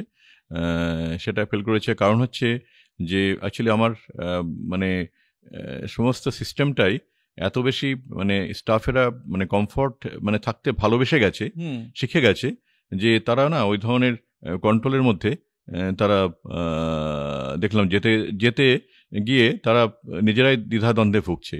তখন আমি বললাম ওকে ফাইন, দ্যাটস মানে এতটা কন্ট্রোল না নিয়ে ওকে আমি তখন ওটাকে উইথড্র করলাম ওটা। ওকে, তো সিস্টেম তো একটা থাকেই, নাহলে এত একটা সিস্টেম চালানো একটা সিস্টেম তো একটা সিস্টেম তো একটা থাকে, ডেফিনেটলি একটা সিস্টেম থাকে, তার একটা কন্ট্রোল থাকে, একটা মনিটরিং থাকে, একটা ফাইন্যান্সিয়াল ডিসিপ্লিন থাকে, একটা ফাইন্যান্সিয়াল কন্ট্রোল থাকে, তার এইচআর থাকে, হ্যাঁ সবকিছুই থাকে, সেগুলো তো থাকবেই, সেগুলো তো আছে, নাহলে এত একটা সিস্টেম চালানো ডিফিকাল্ট। আমরা একটু একদম তরুণ প্রজন্মের কথায় আসি। আপনি প্রথম থেকে জীবনের তরুণ প্রজন্মের সঙ্গে কাজ করছেন। আজকের তরুণরা একদম যারা 21-22, তারা তাদের জন্য ভবিষ্যতে আগামী 10 বছরে বাংলায় জব অপরচুনিটি, একটা কর্মসংস্থান নিয়ে তো আমাদের একটা দোলাচল রয়েছে, শঙ্কা রয়েছে। ধরুন আমি যদি গোটা দেশের সাপেক্ষেই বলি, যে এমনটা হলে ভালো হতো যে প্রতি মাসে বা প্রতি 2 মাসে 10 লাখ কাজ সৃষ্টি করা যাচ্ছে, কিন্তু এখন আমি দেখেছি যে একটা গবেষণা বলছে যে 2-2.5 লাখ কাজ সৃষ্টি করা যায়। ফলে প্রত্যেক মাসে একটা আমরা ডিফার করতে করতে যাই 8 লাখ 8.5 লাখ এরকম। তো আগামী 10 বছর চাকরি, নতুন কাজ, তার পরিকাঠামো, এই জায়গাটাকে আপনি আমাদের রাজ্যকে কোথায় দেখছেন? দেখো, এটাও না একটা কি বলবো, মানে শুধুমাত্র আমাদের রাজ্য বা আমাদের দেশের সমস্যা নয়, এটা হচ্ছে সারা পৃথিবীর সমস্যা এটা। হ্যাঁ, যে যতটা কাজ দরকার ততটা কাজ ক্রিয়েট করা, এটা কিন্তু সারা পৃথিবীর কাছে একটা চ্যালেঞ্জ। ওকে, এবং দিনকে দিন আরো চ্যালেঞ্জ। যে তুমি একটু আগে বলে আর্টিফিশিয়াল ইন্টেলিজেন্স নিয়ে কাজ, এবং এটা কিন্তু একটা চ্যালেঞ্জ। আজকে যখন কম্পিউটার যখন আসছিল, তখন সবাই ভাবলো যে কম্পিউটার আসা মানে এটা চ্যালেঞ্জ, এটা প্রচুর জব অপরচুনিটি নষ্ট হবে। কিন্তু প্রতিটা মানে আমাদের মানে সিস্টেমটাই এরকম আমার মনে হয়, যেটা যে এইগুলো না মানে একটা অটোমেটিক একটা জেনারেশন, এটা অটোমেটিক্যালি হয়। যেমন আর্টিফিশিয়াল ইন্টেলিজেন্স এলে আমি মনে করি যে এটা জব কমবে না, বরঞ্চ জব বাড়বে, আমার মনে হয়। শিখে নিতে পারলে অনেক কিছু অনেক বেড়ে যাবে। শুধু তাই নয়, তার থেকে অ্যালাইড অনেক কিছু তৈরি হবে, এবং কম্পিউটার থেকে যেমন অ্যালাইড অনেক কিছু তৈরি হয়েছিল, এটা থেকে অ্যালাইড অনেক কিছু তৈরি হবে। তো সুতরাং সেগুলো নিয়ে জব অপরচুনিটি, জব ক্রিয়েশন হবে। এবং এখন আমি একটা জিনিস বুঝি না, যে সবাই বলে যে জবের অভাব এটা সেটা, কিন্তু আমি কিন্তু আমার বাড়ি আশেপাশে আমার সঙ্গে যারা আছেন, আমি কিন্তু কেউ যে জবলেস হয়েছেন, কিছু করছে না, ইয়াং ছেলেমেয়েরা, এটা কিন্তু আমি খুব কম দেখছি। মানে এটা কিন্তু কাউকে জিজ্ঞেস করলে তুমি কি করছো, সে তো কিছু একটা করছে, মানে হয় একটা জব করছে, নাহলে নিজে একটা বিজনেস করছে, বা নিজের জায়গাতে স্টার্ট আপ করে আরও 10 জনকে সঙ্গে নিয়ে কিছু একটা করছে। মানে এরা কিন্তু কিছু না কিছু করছে, এবং বিশেষ করে ইয়াং জেনারেশন কেউ কিন্তু বসে নেই, কারণ তাদের কাছে মানে ইনফরমেশন এত বেশি, তারা এত বেশি ইনফরমেটিভ, যে এখনকার সময় যে তারা জানে যে আমাদের একটা লড়াই করে কিছু একটা নিতে হবে। আচ্ছা, এটা নেই, ঠিক আছে, বড় ইন্ডাস্ট্রি আসছে না, সুতরাং আমাকে কোথায় কোথায় জব হতে পারে, কি কি করলে আমার একটা মান্থলি একটা ইনকাম জেনারেশন হতে পারে, তারা কিন্তু তার রাস্তাটা নিজেরা খুঁজে নিচ্ছেন। এবং সেটা কিন্তু বিভিন্নভাবে এটা হতে পারে। এবং এখন মানে একটা ইনকাম করাটা যদি কারোর একটু ইন্টেলিজেন্সি থাকে, ইনকাম করাটা এমন কিছু তাদের কাছে খুব একটা কঠিন ব্যাপার নয়, কিছু একটা তারা করছে। তা সুতরাং তুমি যে বলছিলে যে এই যে আগামী দিনে আমি কীরকম দেখছি, আমি এটাই দেখতে পাচ্ছি যে দেখো, এটা তুমি খুব চিন্তা করে দেখো যে তুমি যদি 30 বছর আগে পিছিয়ে যাও, তুমি যদি, আমাদের এমপ্লয়মেন্ট এক্সচেঞ্জ বলে একটা ব্যাপার ছিল, তাই না? সেই কার্ড করতে হতো, একটা বেকার ভাতা ছিল, একটা হ্যান ত্যান আর কেউ ছিল, কইসে তো নেই, তাই না? তার মানে আমি দেখছি যে ঠিক মানে যুগের সঙ্গে তাল মিলিয়ে সব কিছু ন্যাচারাল পদ্ধতিতে এসে যাবে। নতুন কিছু নতুনভাবে প্রতি মুহূর্তে সৃষ্টি হবে, প্রতি মুহূর্তে আসবে, জব নতুনভাবে তৈরি হবে, হ্যাঁ, নতুন নতুন ভাবনা হবে, এবং আমাদের ইয়াং জেনারেশন তার সঙ্গে অ্যালাইন্ড হবে। এবং আমার মনে হয় যে মানে বেকারত্ব কমবে, বেকারত্ব কখনো বাড়বে বলে আমার অন্তত মনে হয় না। ইভেন আমার রাজ্যেও নয়, এবং আমাদের রাজ্যেও কিন্তু হয়তো বড় বড় ইন্ডাস্ট্রি আসছে না, কিন্তু মানে জব ক্রিয়েশন কিন্তু প্রচুর হচ্ছে। এবং সেই জব ক্রিয়েশনের মধ্য দিয়ে আমাদের ইয়াং জেনারেশন কিন্তু তারা কিন্তু কাজ করছে। আমরা একটু বাস্তব সমস্যাগুলো, আজকে তরুণরা, ধরুন আমি বা আপনার কোনো তরুণ সহকর্মী, আপনার কোনো সতীর্থ, আমরা যে সমস্যাগুলো কাজ করতে গিয়ে নতুন কিছু উদ্ভাবনের ক্ষেত্রে যে সমস্যাগুলোতে পড়ি, তার কথা যদি ধরে বলি, দুটো সমস্যা হয়। আপনি যেমন এমন একটা বিষয়কে শুরুতে বেছে নিয়েছিলেন যে বিষয় আসলে আপনার তখন কোনো কম্পিটিটরই ছিল না, ক্রমে কম্পিটিটররা আপনাকে দেখে তৈরি হয়েছে। আজকের তরুণদের একটা সমস্যা, ধরুন কন্টেন্ট ক্রিয়েটার, সবাই কন্টেন্ট ক্রিয়েটার, আমি আমার প্রোডাক্ট, আমি কোন বিষয়টা নিয়ে কাজ করব, এটাকে বেছে নেব কি করে? সকলেই ভাবে, অনেকে ভাবে যে আমি একটা রেস্টুরেন্ট ব্যবসা করব। কিন্তু আমি অনেক রকম পডকাস্ট শুনি, সেখানে দেখি যারা বাইরের অন্ত্রপ্রনার বা যারা অন্ত্রপ্রনার কোচ, তারা বলেন এমন কিছু করো না যা দেখতে খুব লুক্রেটিভ, কেননা সেখানে মাস্টাররা অলরেডি রয়েছে, তুমি পেরে উঠবে না। তো আপনার থেকে আমি দুটো জিনিস জানতে চাই, যে নতুন ছেলেমেয়েদের কি বলবেন যে আমি কোন বিষয়টা বেছে নেব, এক। দুই হচ্ছে, আমি তো নিজের পুঁজি দিয়ে একটা এমভিপি, একটা মিনিমাম ভায়াবল প্রোডাক্ট, একটা ছোট কিছু দাঁড় করালাম, তারপরেই কিছুদিন পর একটা টানাটানি হয় যে হাউ টু স্কেল আপ, আমি এটাকে বড় করব কি করে, how to raise the fund, আমি এটার জন্য বিনিয়োগ টানবো কি করে, এইটা যদি আপনি একটু বলেন। দেখো, এই দুটো পদ্ধতি। একটা হচ্ছে যে তুমি প্রথমে যেটা বললে যে আমি কি বেছে নেব, হ্যাঁ, সেটা হচ্ছে যে আমি সবাইকে বলবো যেটা যে বেছে সেটাই নিতে যেটা নিজের মন চাইছে। হ্যাঁ, অন্য কেউ চাপিয়ে দিল, বা আমি ঠিক জানি না, বুঝি না, কেউ একটা বলছে ওটা করতে, আমি সেটা করতে ছুটে গেলাম, সেটা নয়। আমার মন কি বলছে, ওকে, আমার কি চাইছি আমি করতে, সেইটা করা ফার্স্ট। হ্যাঁ, নিজের মানে ইচ্ছা মতো একটা কিছু করা, ভাবা, সেইটা। সেকেন্ড হচ্ছে যে সেটার ফান্ড রেজ করা, যেটা মানে ফান্ড আমি কোত্থেকে পাবো। যেন আমরাও যখন শুরু করেছিলাম, বিশ্বাস করবে কিনা জানি না, যে আমাদের ফান্ড ছিল 500 টাকা, 500 রুপিস, মানে একটা ছোট্ট টেবিল আর চেয়ার। হ্যাঁ, একটা ছোট্ট টেবিল চেয়ার, 500 টাকা, 500 না 400 সামথিং মনে হয়, 500 টাকা থেকেও কিছু টাকা ছিল আর কি, একটা ছোট্ট টেবিল আর চেয়ার। কিন্তু এখন মানে কি জানো তো, মানে এই যারা বিজনেস করতে আসবে তাদের যেটা প্রথম দরকার হচ্ছে পুঁজির থেকেও বড় ব্যাপার, যেটা পেশেন্স। ওকে, অনেকেই ভাবেন যেটা যে আমি ফটাফট এটাকে বাড়িয়ে চলে যাব। হ্যাঁ, মানে এটা ঠিক তা নয়।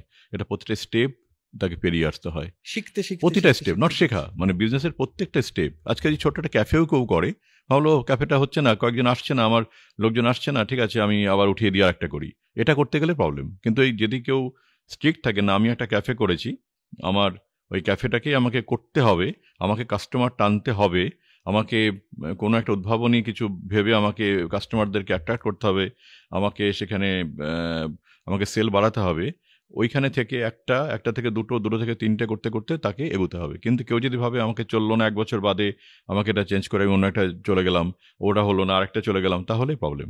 কিন্তু কেউ যদি কোনো জায়গাতে মানে মন প্রাণ দিয়ে কোনো একটা কিছু করতে চায়, এবং সেটা কিন্তু তার স্কেলিং আপ, তার বিজনেস থেকেই এটা হওয়া সম্ভব, তার জন্য বিশাল পুঁজি দরকার হয় না।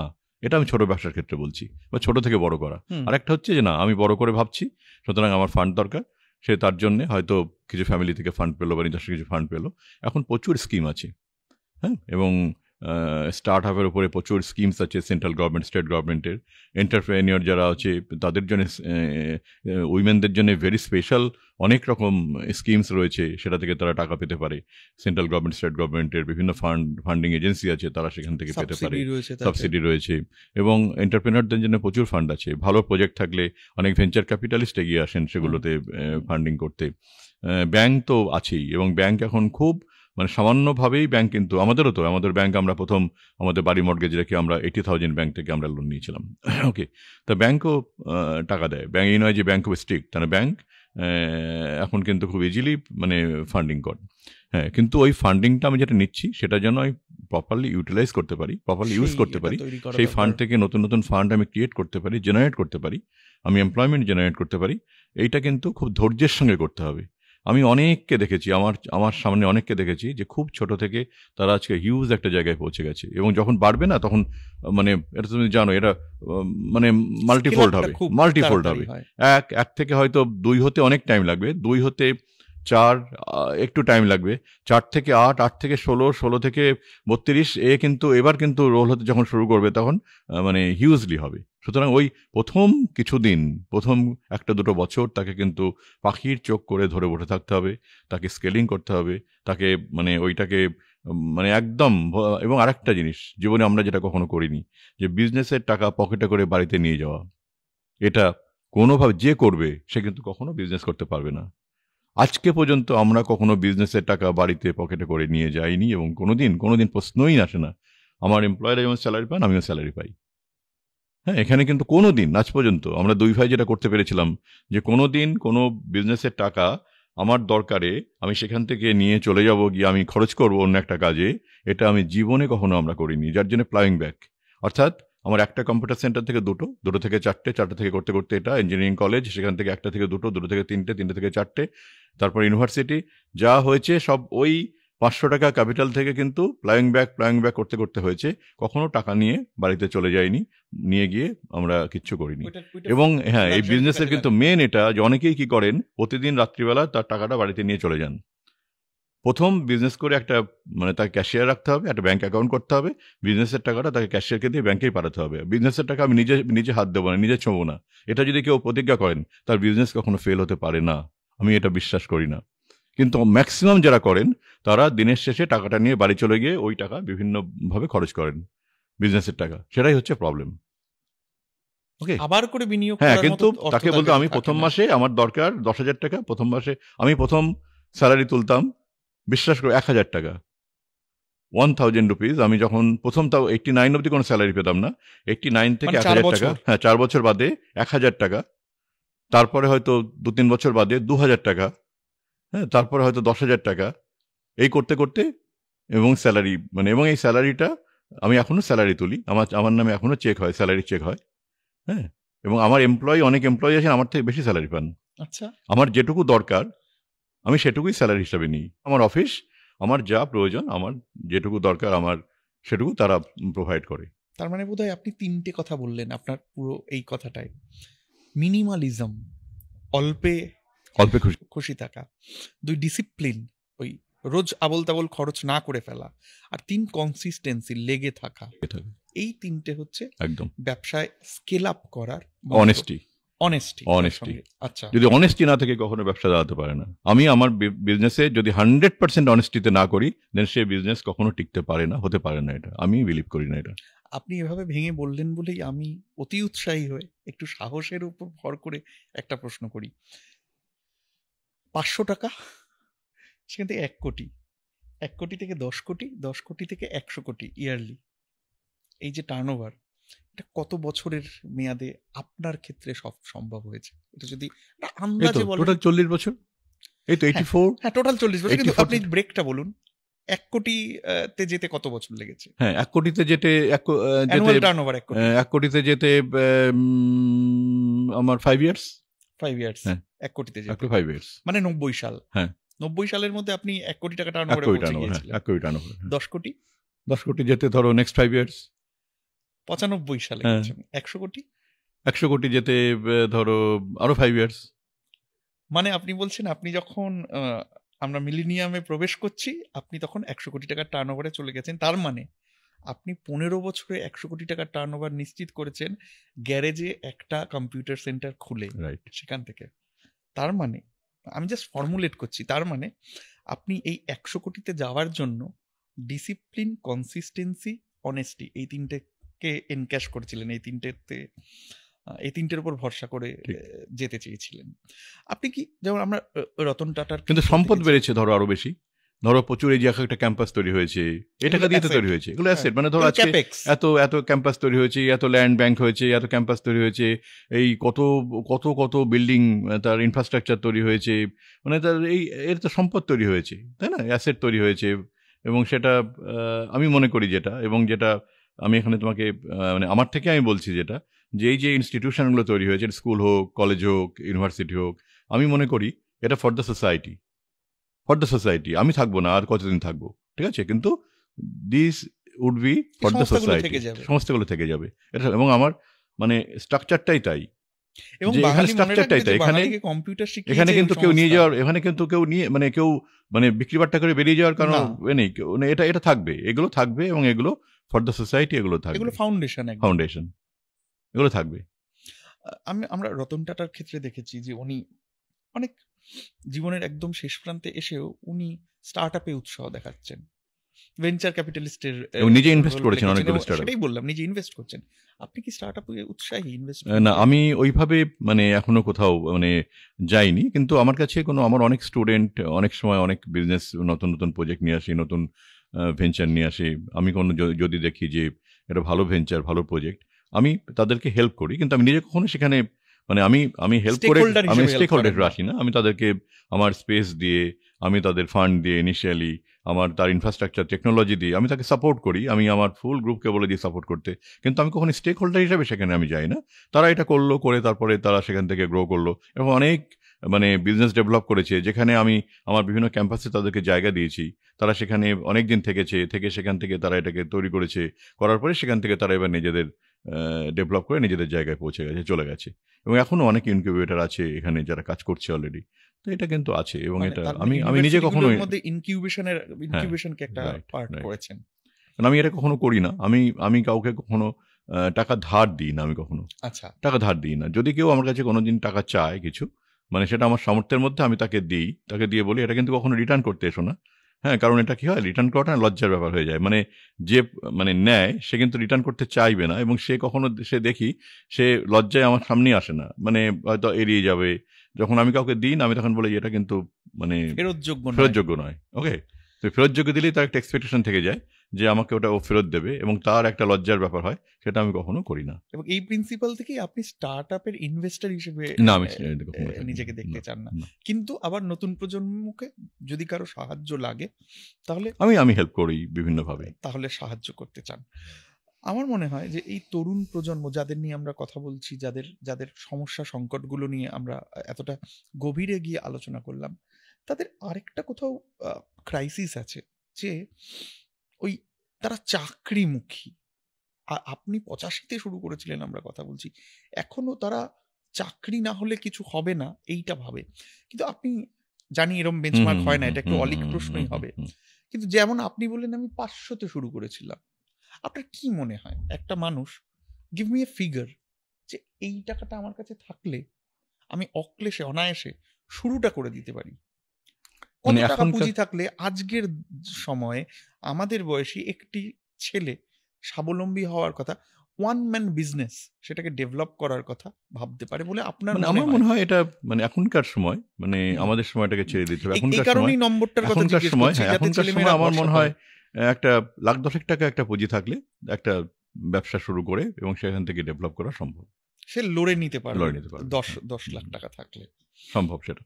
আচ্ছা, এবং 10 লাখ টাকা পুঁজি জোগাড় করাটাও আজকের দিনে অনেকে হয়তো এই বিষয়টাকে ভালোভাবে জানেন না। আপনি বললেনও যে বিভিন্ন সাবসিডাইজড যে অনেক কিছু প্রজেক্টগুলো আছে, রয়েছে অনেক সেগুলোর স্কিম আছে, মাধ্যমে অনেক প্রজেক্ট আছে, 10 লাখ টাকা জোগাড় করে শুরু করা করা যায়। যায়। এবং সেখানে ওই চাকরির যে বিরাট একটা বৈষম্য, বিরাট একটা গ্যাপ, সেটা বোধহয় এই মাধ্যমে Right, আমরা right. মেটাতে পারি। আমরা একদম শেষের দিকে চলে এসেছি। যে কথাটা না বললেই নয় সেটা হলো আপনার সঙ্গে আমার একটা সাযুজ্য আছে। মানে আমি খুব আনন্দ পেয়েছি আপনার অনেক আগে, অনেক বছর আগে। আপনি একজন নিবেদিতা enthusiast। নিবেদিতার প্রতি আপনার ভালোবাসা, নিবেদিতাকে নিয়ে আপনার লেখা এটা আমাকে খুব অনুপ্রেরণা দিয়েছে। কেননা একজন বিদেশিনী তিনি কলকাতায় এসে রাস্তা ঝাড় দিচ্ছেন, প্লেগের সময় ওইরকমভাবে কাজ করছেন, রাধা গোবিন্দ করের বাড়ির দরজায় দাঁড়িয়ে থাকছেন প্রত্যেক দিনের রিপোর্ট নেওয়ার জন্য। আমি কোভিডের সময় এটা আবার পড়ছিলাম ফিরে, এবং যে শিশুকে মা স্পর্শ করতে চাইছে না তিনি সেই শিশুকে কোলে টেনে নিচ্ছেন, এ তো অকল্পনীয়। নিবেদিতা আপনাকে কিভাবে উদ্বুদ্ধ করেন? নিবেদিতা উদ্বুদ্ধ করেছেন আমাকে অনেক পরে। আমাকে যদি জীবনে মানে চলার পথে কেউ উদ্বুদ্ধ করেন তিনি হচ্ছেন রবীন্দ্রনাথ আচ্ছা এবং তারপরে বিবেকানন্দ। আচ্ছা এই দুজন মানুষ আমাকে ভীষণভাবে উদ্বুদ্ধ করেন। এবং আমার প্রথম যে নিবেদিতা যেটা তুমি পড়েছো সেটা হচ্ছে আমার ফর ইউ সিরিজের একটি বই, এবং সেটা ঠিক আমার ঠিক মনে হয় 5 নম্বর বই। ঠিক। ফর ইউ সিরিজের আমার যে 7টা বই আছে এখন অবধি, তার 5 নম্বর বই হচ্ছে নিবেদিতা ফর ইউ। প্রথম বইটা এসেছিল টেগোর ফর ইউ, হুম রবীন্দ্রনাথকে নিয়ে, হুম এবং সেটা আমরা রবীন্দ্রনাথের হ্যামস্টেডে যে বাড়িটা আছে সেখানে একটা সুন্দর প্রোগ্রাম করে, ঝিরঝির করে বৃষ্টি পড়ছিল, সেখান থেকে আমরা গান, কবিতা, কথা দিয়ে রবীন্দ্রনাথের ওই বাড়িটাতে ওই বইটি ওখানে নিবেদন করে আমরা ওখানে উদাত্ত কণ্ঠে গান, কবিতা, মানে আমরা অনেকেই ছিলাম, আমি, শান্তনু, লোপামুদ্রা, জয়তী, অনেকেই আমরা ছিলাম সেখানে গান করতে করতে ওখানে। তবে দেখলাম বিদেশিরা বেরিয়ে এলো, যে আমাদের সঙ্গে গলা মিলিয়ে আচ্ছা তারা গাইছে। হ্যাঁ, এই সমস্ত করতে করতে ওইখানে আমার খুব মানে আনন্দ পেয়েছিলাম এই কাজটি করে রবীন্দ্রনাথের 550 তারপরে ওই আমার মনে হলো যে টেগোর ফর ইউ নামটা এসে গেল, আমি তাহলে একটা ফর ইউ সিরিজ নিয়ে ভাবতে শুরু করলাম। তারপরে এলো বিবেকানন্দ ফর ইউ, ঠিক এবং সেটাও আমার জীবনে একটা পরম পাওনা। আমি এটা হঠাৎ করে আমার একজন বন্ধু তিনি বললেন যে আচ্ছা এই বইটা তুমি করছো, তা ওটা তুমি যদি ওয়ার্ল্ড কংগ্রেস অফ রিলিজিয়ান ওয়াশিংটনে হ্যাঁ ওখানে যদি তুমি একটা কপি পাঠাও, দেন ওরা যদি ওই বইটা ওখানে রিলিজ করে, তা আমি ভাবতেই পারিনি যেরকম। বললাম ওকে। উনি নিজেই আমাকে নিলেন, নিয়ে বলেন ঠিক আছে আমি এটা ওদের কাছে পাঠানোর ব্যবস্থা করছি। তো উনি পাঠিয়েছিলেন। হঠাৎ করে দেখে আমাকে চিঠি চলে এলো যে ওরা আমাকে ইনভাইট করেছে, কারণ এই বছরে ওদের থিমটাই হচ্ছে বিবেকানন্দ অ্যান্ড ওমেন এম্পাওয়ারমেন্ট। এটা ওদের এবছর, এটা সে কোন বছর বছরের? 2012। আচ্ছা ওকে, আচ্ছা সেই বছরে বিবেকানন্দের 550 150তম জন্মদিন, জন্ম বছর সেটা। তো আমি ওখানে ওদেরকে আমাকে ইনভাইট করলো ওরা, সেখানে গেলাম। গিয়ে দেখলাম সে বিশাল ব্যাপার। আমি তো গেছি, আমি তো ভেবেছি যে কিছু হয়তো ডেকেছে, কি একটা ওয়ার্ল্ড কংগ্রেস অফ রিলিজিয়ান, কোনো যাইও নি, আমি পড়াশোনাও করিনি ওটা নিয়ে কিছু। তা গিয়ে দেখলাম বিশাল ব্যাপার ওখানে, এবং সেখানে মানে সারা পৃথিবী থেকে ওখানে সমস্ত ধর্মগুরুরা এসেছেন, এবং বহু মানুষ সারা পৃথিবী থেকে এসেছেন। তো শুরু হলো এটা, এবং অবাক করে ওরা আমাকে কিছু জানায়নি। দেখো আমার বইটা দেখি রিলিজ করছে প্রথমে, এবং সে রিলিজ করতে এলেন মার্টিন লুথার কিং 3, কন্ডোলেজা রাইস, আর হচ্ছে আমাদের তুলসী গাবার্ড, এখন যিনি ওই তুলসী গাবার্ডের নাম শুনছি আমরা হ্যাঁ এখন প্রচুর, হ্যাঁ তুলসী গাবার্ড। তা ওরা উঠলেন স্টেজে, আমাকে ডাকা হলো, ওই বইটা রিলিজ হলো। ওকে, এবং সেটা ওটা একটা আমার খুব মানে অনির্বচনীয় 2000, হ্যাঁ, অভিজ্ঞতা। অভিজ্ঞতা। এবং সেটাতে তারপরে আমাদের মার্টিন লুথার কিং 3 উনি বিবেকানন্দ অ্যান্ড তার ফিলোসফি নিয়ে উনি বললেন। আমাদের কি বলে কন্ডোলেজা রাইস বিবেকানন্দ ওমেন এম্পাওয়ারমেন্ট নিয়ে বললেন, এবং দেখলাম মানে দারুণভাবে পড়াশোনা করে তারা একদম এটা করেছেন। এবং তাদের সঙ্গে একটা পার্সোনাল একটা টাচ হলো আমার। মার্টিন লুথার কিং অনেকক্ষণ আমাকে গল্প করলেন, ওনার ফোন নাম্বার দিলেন, পার্সোনাল ফোন নাম্বার দিলেন। তো এটা আর কি, সেটা বড় পাওয়া। এই করতে করতে আমার ফর ইউ সিরিজের বইগুলো এগিয়ে যায়। তারপরে আমার ওই করতে করতে রামকৃষ্ণ ফর ইউ আসে, এবং রামকৃষ্ণ ফর ইউ যখন আমি করি, তখন আমি একদম মানে এটা না, একটা আমার নিজের মন প্রাণ সত্তা ওটার মধ্যে দিয়ে দিয়েছিলাম, এবং কেন জানি না মানে আমি একদম ওর ভেতরে ঢুকে গিয়েছিলাম বেশ কিছুদিন। এবং আমি একটু মানে সাধারণ জীবন থেকেও কেমন যেন একটু একটু মানে একটু বিচ্ছিন্ন হয়েছিলাম তখন আমি। এবং বিশ্বাস করবে, আমি একদিন হঠাৎ করে স্বপ্ন দেখছি যে এটা রামকৃষ্ণদেবের কোলে আমি মাথা দিয়ে শুয়ে আছি। আচ্ছা ওকে, রামকৃষ্ণের মাথায় কোলে দিয়ে শুয়ে আছি, উনি আমাকে ওই গল্প করছে। উনি যেমনভাবে ওই মানে ওনাকে পড়তে পড়তে যেমন হয় আর কি, ওনার পড়তে পড়তে এত বেশি আমার ভেতরে আমি ঢুকিয়ে ফেলেছি যে ওনার সেই সাধারণ কথাবার্তা উনি যেভাবে বলেন, হ্যাঁ, সেইভাবে উনি বলে যাচ্ছেন, আমি এরকম হাঁ করে শুনছি। আর হঠাৎ করে দেখছি মানে কালী মায়ের একটা এরকম একটা ফটো মতো, কালী মা এটা তার একটা ফটো, এবং তার বিয়োগ এই আমাদের রামকৃষ্ণদেবের এই ঠিক এই জায়গাটাতে মানে একটা মায়ের একটা মূর্তি এইখানটাতে এসে এরকম স্থির হয়ে রয়েছেন। হ্যাঁ, মানে হঠাৎ করে না আমার ঘুমটা ভেঙে গেল। এবং তারপর আমি ভাবলাম সত্যিই মানে হয়তো আমাকে এটা নির্দেশ হলো যে আমি যেন এটা করি ঠিক মতো। তারপরে তো রামকৃষ্ণ ফর ইউ এবং সে বছর রামকৃষ্ণ ফর ইউটা বেস্ট সেলার হয়েছিল, আচ্ছা। Ramakrishna for you. এবং তারপরে এটা করতে করতেই নেতাজি ফর ইউ এলো। রাইট। তারপরে আমার ভাবলাম যে তাহলে বিবেকানন্দ রামকৃষ্ণ হলো, যেহেতু আমার ইউনিভার্সিটি হয়েছে, তা আমি তখন আবার নিবেদিতাটাকে নিয়ে ভাবলাম, নিবেদিতা ফর ইউ, এটা ভাবলো। এই করতে করতে ফর ইউ সিরিজের বইগুলো হয়েছে। তারপরেও সাহিত্যের মধ্যে একটা প্রথম থেকে একটা ছিল আমার জন্য। সাহিত্যের কথা আমি আমি আমি আমি একটু প্রশ্ন করতে চাই, সেটা হলো যে যে লেখে সেই কি এই বিরাট প্রকল্পটা চালায়? তাহলে সে কখন লেখে, কিভাবে লেখে, এত লেখা কি করে? আমার একটা ফর্মুলা আছে, নিশ্চয়ই তুমি পড়েছো, আমি আগেও ইন্টারভিউতে অনেক জায়গাতে বলেছি। আমার 8-8-8 একটা ফর্মুলা। হ্যাঁ, 8-8-8 ফর্মুলা। হ্যাঁ, 8 ঘন্টা হচ্ছে আমার ঘুম এবং প্রাত্যহিক কাজকর্ম, 8 ঘন্টা হচ্ছে আমার অফিসের কাজ। আমি একদম 8 ঘন্টা আমি অফিসের কাজ যেভাবে করা, সে বাড়িতেই হোক আর অফিসেই বসেই হোক আর আমি কোথাও ট্যুরে গিয়েই হোক, আমি কাজের মধ্যে থাকি 8 ঘন্টা। আর 8 ঘন্টা টাইম আমি আমার এই লেখালেখি, আমার পড়াশোনা, লেখালেখি, আমার পরিবারকে সময় দেয়া, আমার বন্ধু বান্ধবকে সময় দেয়া, গল্প করা, ফোন করা, এগুলো আমি তার মধ্যে থাকি।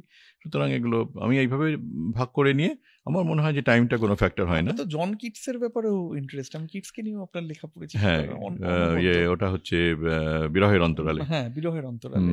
ওটা ওই আমি একবার যখন ইংল্যান্ডে ভিজিট করছিলাম তখন 4টে কবির বাড়ি মানে ভিজিট করেছিলাম। শুধু ভিজিট নয়, মানে কয়েকদিন থেকে ওখানে পাশে হোটেল নিয়ে থেকে তার লাইব্রেরি এবং তার করে আমি ওখানে প্রথম হচ্ছে রবীন্দ্রনাথ, তার পাশেই জন কিটসের বাড়িটা, হেঁটেই আসা যায়। মানে ওই রবীন্দ্রনাথের যে হ্যামস্টেডের বাড়িটা থেকে জন কিটসের বাড়িটা ওয়াকিং ডিস্টেন্স, হেঁটে আসা যায়।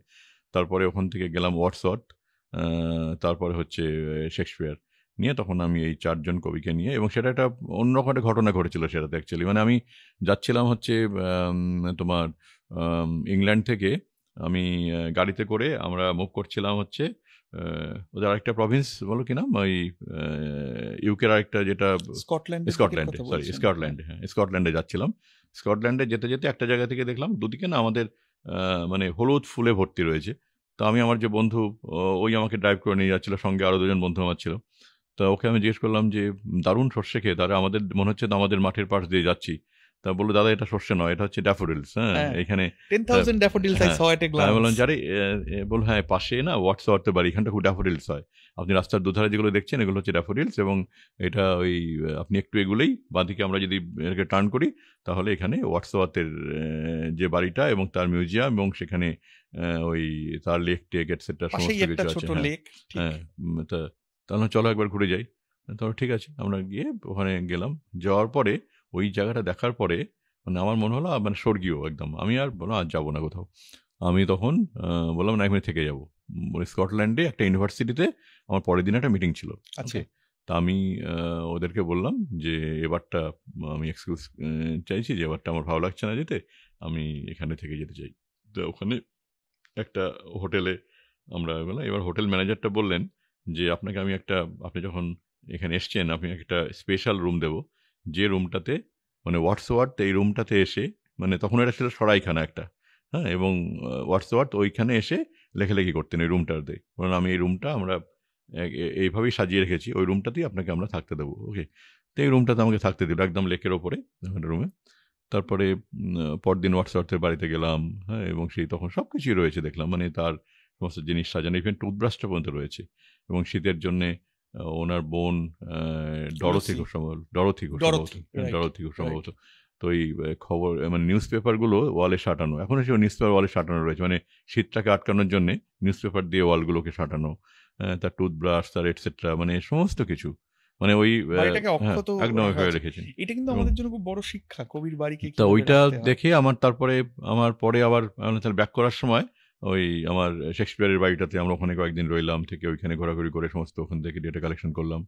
এই করে তখন আমার একটা বই এলো কবিতীর্থ বিলেত। ওই কবিতীর্থ বিলেতটা আসার পরে সেখানে দেখলাম ওই জন কিটসের পোর্শনটা পড়ার পর অনেকেই আমাকে বলছেন বা লিখছেন যে জন কিটসকে নিয়ে আলাদা যদি আমি পুরোটা লিখি একটা। হ্যাঁ, তখন আমি আবার গেলাম আমার মৌকে নিয়ে আবার গেলাম জন কিটসের ওখানে গিয়ে আরো কয়েকদিন থেকে ওখানে আমরা ওই জন কিটসের উপর একটা বই এলো বিরহের অন্তরালে। হ্যাঁ, বইটা খুব সবাই আমাকে অ্যাপ্রিসিয়েট করেছেন বইটা পড়ে, এবং অনেকে বলেছেন যে তাদের নাকি চোখে জল এসছে বইটা পড়ে। একদম তাই, একদম তো তাই। এটা ভালো লাগে আর কি। এটা চুচুড়া একটা বাংলার একটা মফস্বল থেকে এগিয়ে নিয়ে গোটা বিশ্বের সামনে একটা এক্সপোজার দিয়ে দিল। সেই মানুষটা যার ব্যক্তিত্ব অনেকগুলি খণ্ডে বিভক্ত, সে কি ওই পুরনো ছেলেটিকে, যার চোখে শুধু স্বপ্ন ছিল, পকেটে তেমন পুঁজি ছিল না, তাকে মিস করে, তাকে খোঁজে, রুটে ফিরে যায়? কি বলবেন? প্রতি মুহূর্তেই ফিরে যাই, কারণ অ্যাকচুয়ালি মানে নিজের যে শহরটা, সেই শহরটাই তো মানুষের কাছে, আমি পৃথিবীর, আমাকে যদি বলে যে সব থেকে সুন্দর, সব থেকে ভালো শহর কোনটা, আমি বলবো চুঁচুড়া। হ্যাঁ, কারণ হচ্ছে এটা আমার নিজের শহর। ওকে, তো সুতরাং সেটা তো মানে ফিরে ফিরে সেখানে যাওয়াই, এখনও আমি যাই। ওকে, এখনও যে গঙ্গার ধারে যে বটগাছটার তলায় বসে আমি আর মৌ দিনের পর দিন গল্প করতাম, প্রেম করতাম, সে বটগাছটার তলায় গিয়ে এখনও বসি। হ্যাঁ, এখনও গিয়ে সেখানে আড্ডা দিই। ও যখন ছিল তখন ওখানে গেছি, বহুবার ওখানে গিয়ে বসেছি। তো সুতরাং এই যে ফিরে যাওয়াটা তো সবসময়, যেমন আমার স্পোর্টস ইউনিভার্সিটিটা চুঁচুড়াতে হচ্ছে, আমার প্রথম স্কুলটা চুঁচুড়াতে হয়েছে। যখন আমি প্রথম স্কুল সেট আপ করতে শুরু করলাম, আমি প্রথম যে স্কুলটা Techno India group public school, সেটা কিন্তু চুঁচুড়া শহরেই। ওকে, আমি ইউনিভার্সিটিটা স্পোর্টস ইউনিভার্সিটি চুঁচুড়া শহরেই। এরকম আরও কিছু কাজ আছে আমাদের চুঁচুড়াতেই। ওকে, তা সুতরাং সেই শহরটাতে তো ভালোবাসি, সেখানে ফিরে ফিরে যাই। সেখানে এখনও সেই বন্ধুদের সঙ্গে আড্ডা দিতেই সব থেকে বেশি ভালো লাগে। হ্যাঁ, সেই ওখানে গিয়ে সেই পুরনো যে ছোটোবেলার বন্ধুরা, তাদেরকে নিয়েই ঘন্টার পর ঘন্টা কেটে যায়। সুতরাং এটা তো মানে সেই মাটির টান, শহরের টান, সেটা তো থাকবেই, সেটা তো আছেই। আর বিশ্বভারতীর চারপাশে শান্তিনিকেতন, সেখানেও তো শান্তিনিকেতন ভালো লাগার জায়গা। হ্যাঁ, তা ওটা একটা বাড়ি আছে ওখানে আমার, সুতরাং সেখানে মাঝে মাঝে যাই। আগে আরো বেশি যাওয়া হতো। মৌয়ের খুব পছন্দের বাড়ি ছিল ওটা। তো মৌ যাওয়ার পর আমি একবারই গিয়েছিলাম, গিয়ে আমার খুব খারাপ লাগছিল তখন। হ্যাঁ, তা ভালো লাগার জায়গা, সত্যি শান্তিনিকেতনও ভালো লাগার জায়গা, যাই মাঝে মাঝে। আসলে প্রকৃতি আমাকে টানে খুব, মানে আমি প্রকৃতির কাছে ছুটে যেতে সবসময় ভালোবাসি। মানে যখনই সময় পাই, যে কোনো জায়গা বা যে কোনো শহরে, যে কোনো জায়গায় গেলে, না আমি কোনো একটা বড় শহরে গেলেও আমি খুঁজি যে একটু গ্রামের দিকে যাওয়া যায় কিনা, সেখানে প্রকৃতির কাছে যাওয়া যায় কিনা। যার জন্য নর্থ বেঙ্গলে আমি প্রচুর যাই, ডুয়ার্সের দিকে যাই, দার্জিলিংয়ের দিকে প্রচুর যাই। আমি সবসময়ই প্রকৃতির মাঝে মনে হয় যেন আমি নিজেকে ফিরে পাই, নিজেকে। আবার সেখানে গেলে আমি আমার এই যে বললেন না লেখালেখির সময়টা, ওইখানে গিয়ে কয়েকদিন থাকলে অনেক কাজ হয়, লেখালেখি হয়। হ্যাঁ, অনেক কিছু হয়তো, হয়তো পেন নিয়ে অনেক কিছু মনে হয় যেন কাজ করতে হবে, ছড়িয়ে ছিটিয়ে থাকে, সেখানে গিয়ে গুছিয়ে নেওয়া যায়। রোজ লেখেন?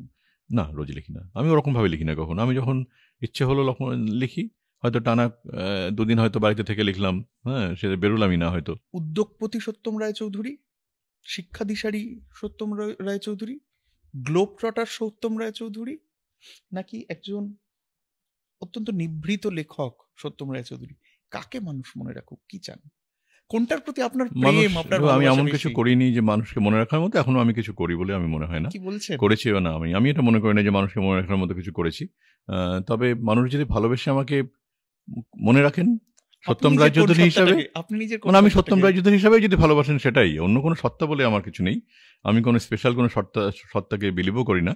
মানুষ যদি সত্যম রায়চৌধুরীকে কখনো ভালোবাসেন, আমার সব কিছু মিলিয়ে যদি মনে হয় যেন না কিছু কন্ট্রিবিউশন আমার সোসাইটিতে আছে, সেটা নিয়ে যদি ভালোবাসেন, সেটাই আমার বড় পাওনা হবে। একটা ছোট্ট কম্পিউটার সেন্টার থেকে শুরু করে আপনি যেভাবে নিজেকে ছড়িয়ে দিয়েছেন, যেভাবে ডানা মেলেছেন, সেটা আমার জন্য এবং আমার মতো অজস্র বাঙালি তরুণের জন্য শিক্ষণীয়।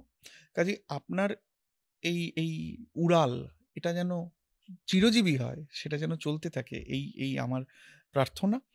অজস্র অসংখ্য শুভকামনা, শুভেচ্ছা জানিয়ে আজকের পর্ব শেষ করছি। ভালো থাকবেন।